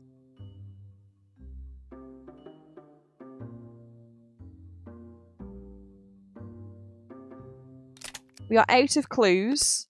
We do not have the picnic basket, and we don't have a dress to become the judge. The clown's obviously not moving. He said he'll go after his performance, so I'm guessing the thing is he's baked into this scene, isn't he? We've spoken to her. She's no more progress to be made there. The only other thing I can think to do is to go to Mrs. Kumar's again and see if now we've ticked off that plot point, we're allowed to progress. Like, I wonder if it's one of those things where it's like cooked into the game that certain dialogue options can only open after certain things have happened. That's all I can think. Please, can I buy some fabric from you? Use her. Please. Good day. Good morning. That's exactly what it was. Oh my god, thank God. It was just locked behind a plot point, but we didn't know there was another plot point pending because we didn't know that clicking on that photograph was an option. We are silly. You know how I say we because I rope you into my mistakes? Juggling and entertaining children while sopping about his orphan daughter. May I buy Real. some fabric from you? What colour would you like, and what length? Oh my god. Fabric for a lady's dress? Fabric for a lady's dress. What colour is fashionable for an older lady? Ooh, green. Red is quite popular this season. Red is quite popular. If I turn the ring light off, can you see how red my shirt is? Can you see now that it's red? Oh, that looked inappropriate, sorry. I was just trying to show you the red shirt. Not no. Listen. Listen. Then I shall have red. Here you are, sir. Thank you. Runs off back to Violet's house. But the rat thing... Maybe the rat thing was like an alternative piece of evidence you could get. I'm a bit baffed. Little bit baffed. I don't care. As long as we can still get to advance plot points that we need to advance, I'm a happy egg. I'm so excited for this picnic with Dr. Watson, you don't even understand. You don't even know. Run, run, run, Holmes, run!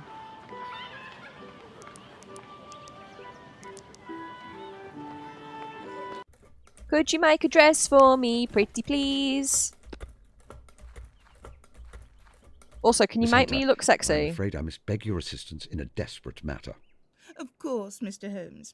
How can I help? The judge of the village fete, Drusilla Duffy, has shirked her duty. Without her, the competition cannot go ahead. It is absolutely vital that it does. I have known you many years. You have been a capable ally in the past. Can I rely on you to use this cloth and your wit to aid me in creating a new Drusilla Duffy? Of course, Mr. Holmes.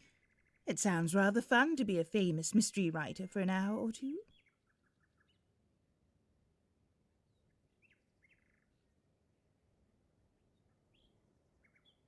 Yes!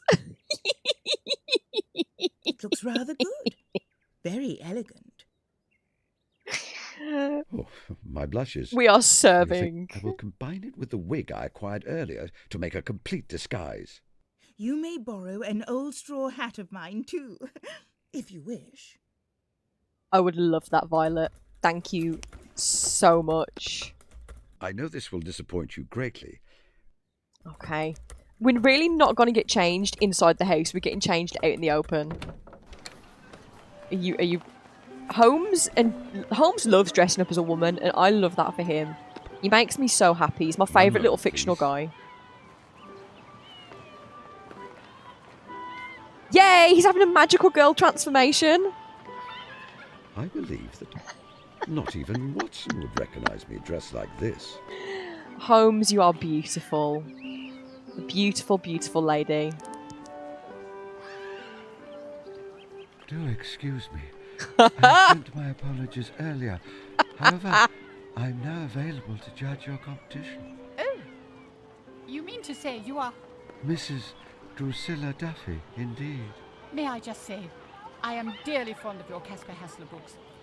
I especially love 5 Deaths in a Balloon. Indeed. That was certainly one of my more improbable entries in the series. Perhaps. But I just love the part with all the otters. Holmes knows a thing or two about Here, otters. show you Hello. the entries you need to judge. Oh, I wonder whose honey will win. As I suspected, my honey is by far the best, and so I can award it first place without compromising myself. Real shit. Mr. Holmes will be pleased. I will have to give him his picnic hamper when I see him next. And I have this lovely bouquet as a thank you for you, Miss Duffy. Oh, thank you. I wonder... I write mystery stories myself. Oh. Would you care to have a look at them? Certainly, you must send my secretary. Certainly. You must send them to my secretary. You have the details, correct? Yes. Thank you so much. And I mean, thank why you not? once again for judging the fate. Excuse me a moment. Mrs. Duffy? Oh. Oh. Holmes like. Forgive me, but I am a great admirer of your work. Oh. I wondered if you might sign my copy of one of your Caspar Hassler mysteries? But of course. To what name should I sign? They need to be stopped. Dr. John Watson, if you please. Watson! Thank you so much. Dr. Watson? Could it be that you are the writer of the Sherlock Holmes stories? Indeed, I am. How nice to know I am known by such a fine writer as yourself. Oh my god, I want to ask all of these. Can we ask all of them? Are you and Mr. Holmes still close? Some of your stories made me concerned that you would... Oh, you little devil, Holmes. I believe our bond is as strong as ever. It is simply that our paths have taken us in different directions in recent years. I remained a busy doctor, while Holmes has undergone a quiet metamorphosis. The fruition of a process which I believe began many years ago on a mountain in Tibet. A metamorphosis, you say? Is he greatly changed? Yes, he is. My readers would like to think of him forever bounding through London streets like a spaniel, lusting after the stimulation of the chase. Sometimes I do miss that young fellow. However, I have come to see that as an awkward chrysalid stage of his life. Sometimes I feared he would not survive it. What emerged from that cocoon is a different kind of man. He has one foot beyond some veil, and a kind of peace has settled on him. He is content. Sherlock Holmes. Content. It is a beautiful thing. I see. Oh yay, we can ask more. I adore your writing. His voice is sending me. That is high praise coming from such a renowned writer. Surely, you do my little sketches too much credit. Absolutely not, sir. People will be reading your stories a century from now. I know that there are some who say that mysteries are not high art. We must ignore them. We bring moments of joy and escape into the lives of our readers. What could be more important? Do you live in the area, Dr. Watson? Presently, I am only a visitor. Ooh. However, I have been... He's moving in! Move. You have? Yes. I feel I have seen too much war and death. It is about time I took up my ease. It is really only a question of logistics, practical arrangements, finding a home, not wishing to intrude on another's solitude. Oh. Goodbye, Dr. Watson. I'm afraid I must be going. Goodbye, Mrs. Duffy. He knew! He knew the whole time! Oh, Watson. Well, he knew that whole conversation. He knew that whole time! We just got an achievement for being an elegant lady. Oh, hello, Mrs. Whitlock. About that picnic.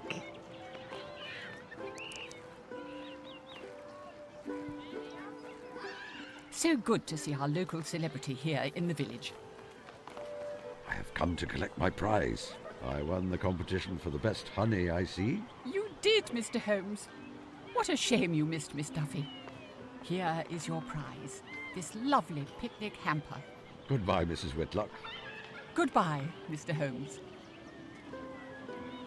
So, we have a bouquet, a picnic hamper, a little flower, the cordial, and the view.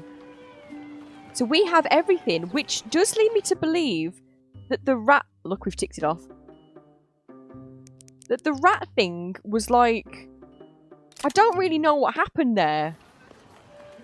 Because we've still got a shovel on us, which suggests that there's shoveling to be done. So I wonder if there were like 2 routes to complete one of the missions and we took a different route. I genuinely don't really know, but we've got no deductions left outstanding. We've collected everything we need for the picnic. So I think it's picnic time. I'm going to scream and cry and throw up. I'm so excited for this. I think you could finish it still. Bestie, I would love to, but I don't know how. Because look, he's gone. He's gone. He's no longer there. All the clues for it are gone. And then this. And to be fair, so what the rat was solving was to do with the stolen... What are they called? Taxidermy animals. The theft of a which we've uncovered. We already solved. But you're right, I also dislike that it's left unfinished and we have a shovel that we haven't used. When I show you guys what we have to do, you're going to throw it with me. Hello, Master. You have to speak to the dog and ask the dog in English, will you come with me? Follow me, Toby. Of course, Master. Will there be interesting things to smell? Cats to woof at? So this entire time when we were clicking to like interact with him, that was not the answer. The answer was to verbalise to him, come with Tobe, come with. Is he with me? Yeah, there he is. Come further in, mate. Anyway, I'm glad we found the answer. Thank you, Steam Guide. Now then, Toby, I would be much obliged if you could turn the attention of your prodigious nose to this scrap of fur.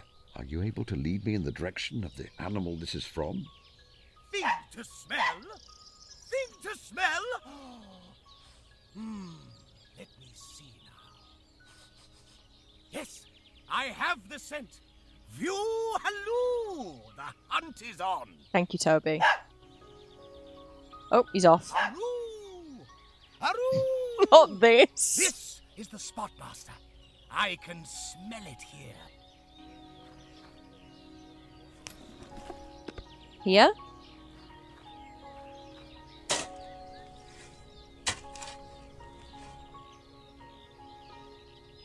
Ew! I believe a naturalist would identify that it is not a species native to England. It has been taxidermized. The eyes are glass, and there is a place here where the skin is broken, revealing the wood wool inside. I will take this with me. Good boy, Toby. Oh, you're a good boy. Woof, woof. Well, naturally. And I think you're a good human, Master. Especially when you give me bones. Hello, I'm back. I'm sitting down now. I hope you enjoyed being in the darkness for a little bit. I've gathered myself. I've collected myself. Hello! We are calm and composed and we're ready for our cute little picnic. Also, I just realised that because of where I left, Holmes has basically just been staring at Watson asleep for like 5 minutes. Watson, wake up! As much as I may wish to have Watson in my pocket at all times, I don't think he will fit. Oh, dang it. Okay, just wake him up then. Watson, wake up. Got a hair in my eye, sorry. Oh, let me think. Am I ready to spring my surprise on Watson? Yes! I have a surprise for you. A surprise? Yes. One worth waking up for, I assure you.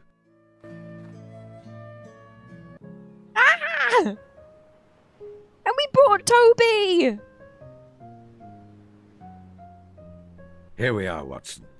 The perfect spot for a picnic, wouldn't you say? The swooping vistas, the tang of sea salt in the air. No, I almost fell asleep. It's very peaceful background music. The view certainly is breathtaking. You are so fortunate to have this on your doorstep. It makes one never want to see London again. Oh, Watson. After so long here alone, I have almost forgotten my fortune. When one has experienced a thing many times, a receptive companion works wonders to rekindle the enjoyment. And that is your greatest gift, my dear fellow. It always was. I worked many cases alone, but it is the ones where you accompanied me that are the most treasured in my memory. Thank you, Holmes.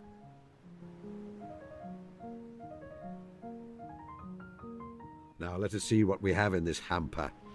Egg and cress sandwiches, various jams and preserves, a meat pie or two, and a rather fine pounding.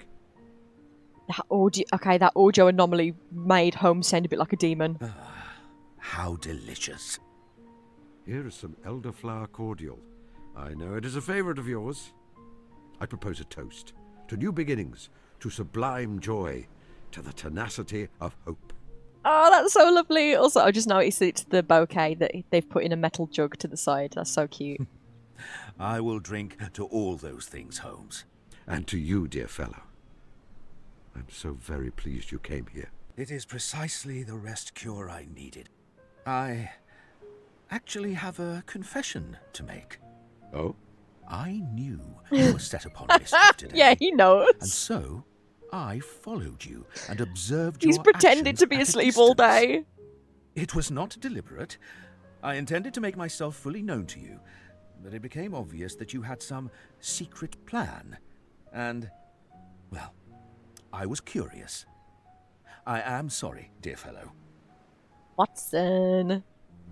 Not this! You followed me. I did not see you. You taught me that when you are covertly following someone, that is precisely what the person should see. Every time I returned to my house, you were there, asleep. I am no actor, but even I can feign being asleep, Holmes. Watson, you are extraordinary. Absolutely extraordinary. Oh. Look at that gentleman with the little girl. The one I was surprised to see you hold so much avuncular feeling for. Father and daughter? Yes. Yes, there is no mistaking it. They are a perfectly matched pair.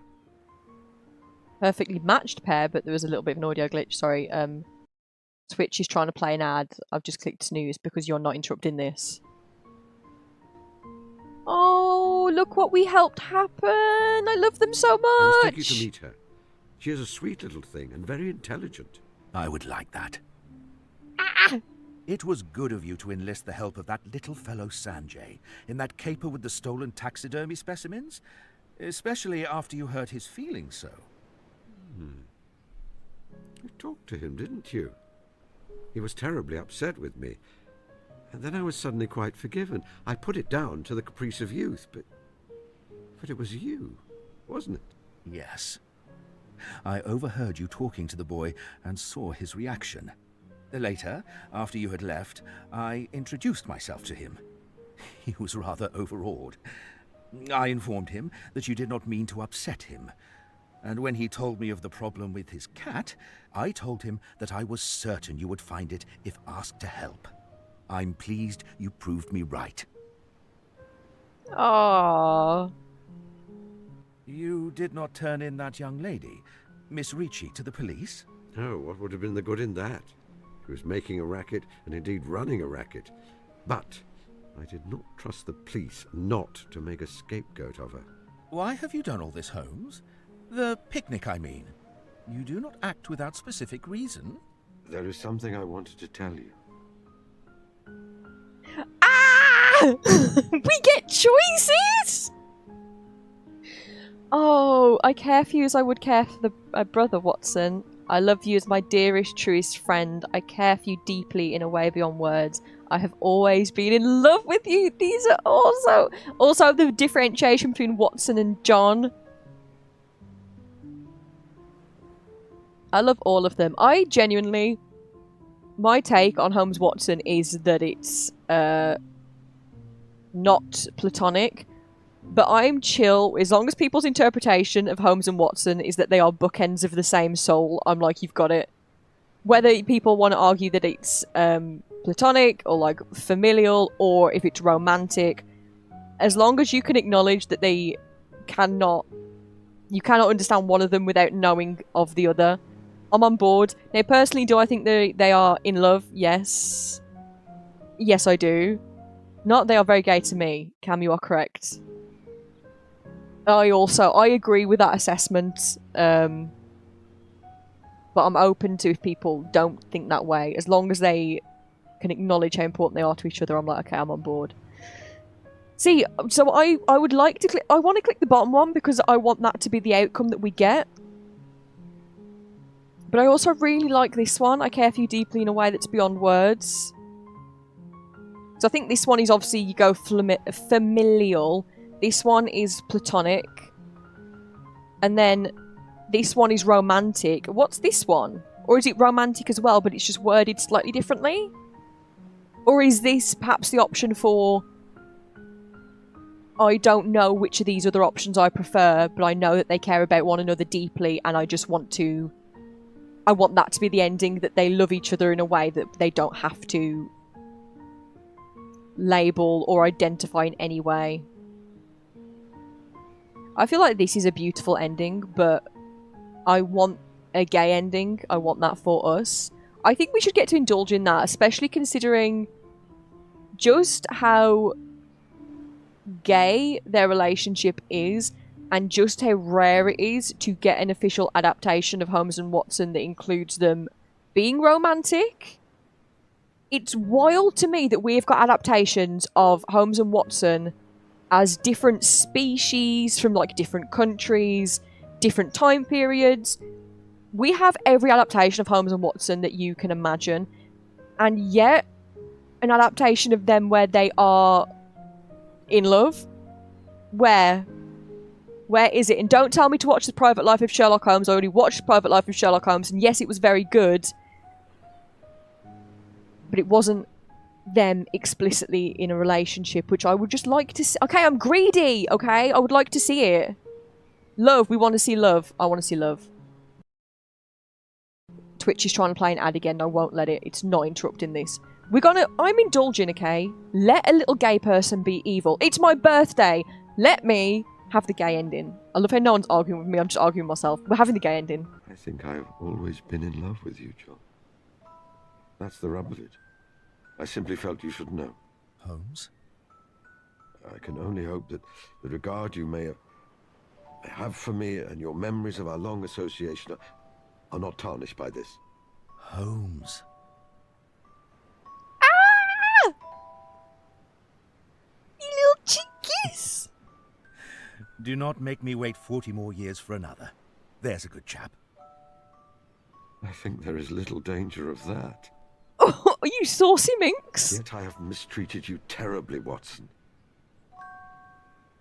I've withheld truths even when it caused you pain. I've not always trusted you despite you being steadfast.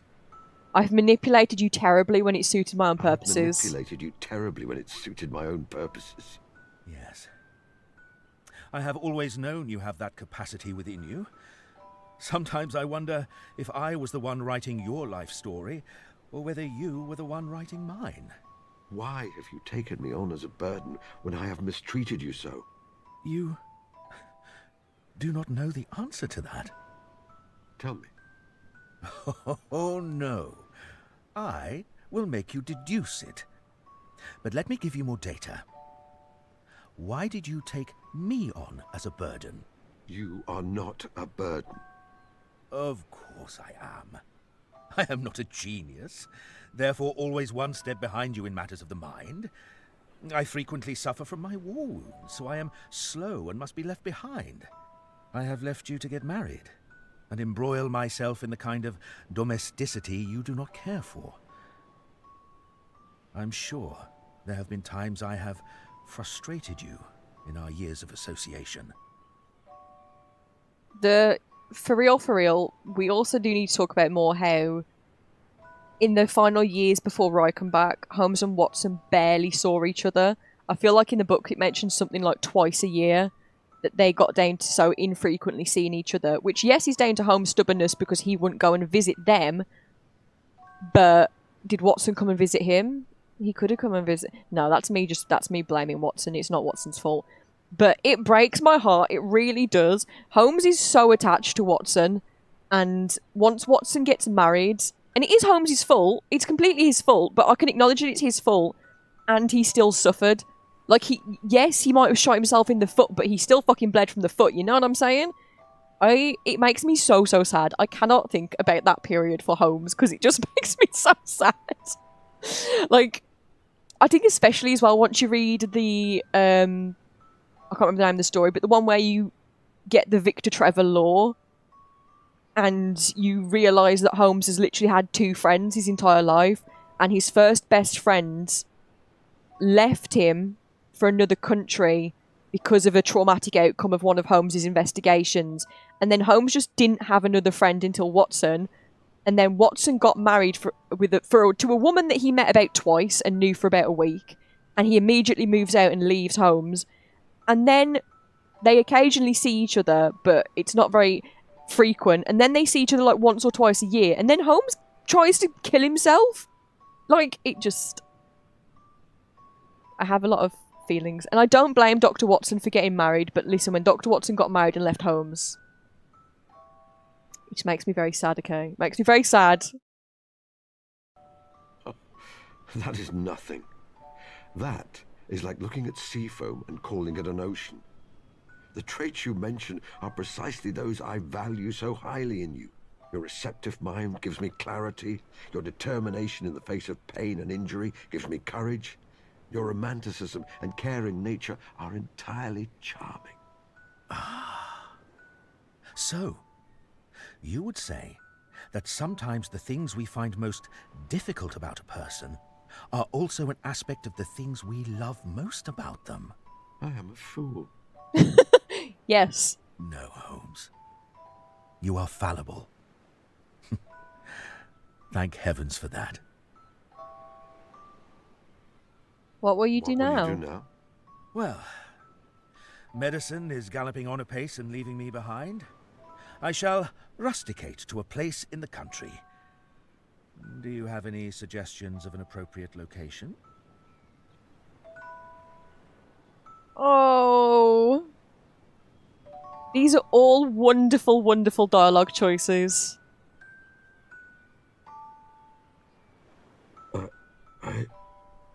Holmes, you are trembling.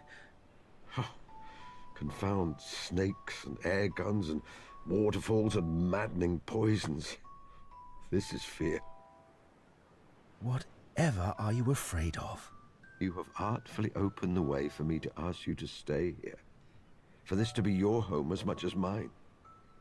But I'm afraid I will treat you badly. We will quarrel terribly, and then I will lose you again. Man, I love these silly, silly, gay, ridiculous men so much. I love these fictional men so much, and I want to bang their heads together. They are both such menaces, and they are both so intelligent, and they are also both so unintelligent at the same time. I love them so much.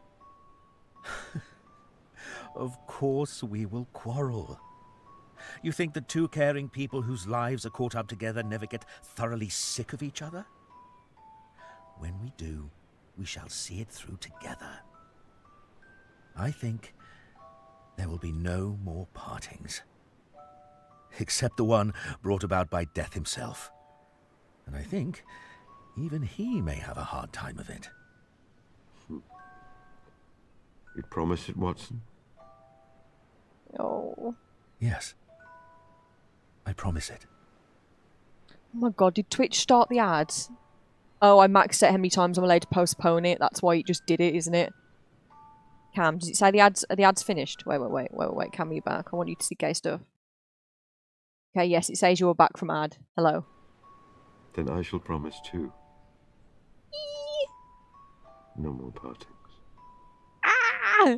Sold as a set. Do not separate. Yippee!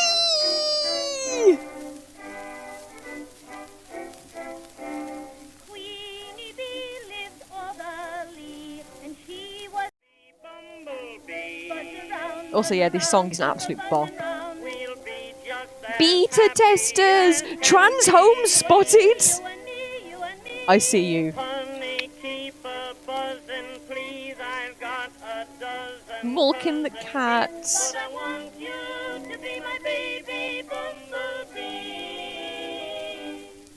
Oh, this song is darling.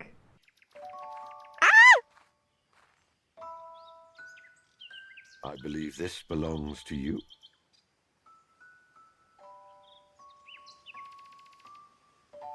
Oh, he also gave feel me that. that I should observe the ancient custom which says that bees should be informed of significant events in the life of their keeper. Okay, this is one. Sorry, this is. I go on a tangent. This is one of my favorite old timey traditions that you tell beekeepers. Beekeepers should tell their hives when important life events happen, and that includes, well, unfortunately, but when the beekeeper passes away, it's said that you're supposed to, like, the relevant person, the spouse, child, whoever, should go and tell the hives that their keeper has passed. And I don't know why I find that so deeply, deeply charming and wonderful, but I do. I don't know. I love the idea that bees could understand our sentiments and feelings, and that if you can tell the bees where their keeper has gone and that they've passed away, that's meaningful to them in some way. I know it's absolute hogwash, but I just think it's lovely hogwash. Is that why beekeepers live longer statistically?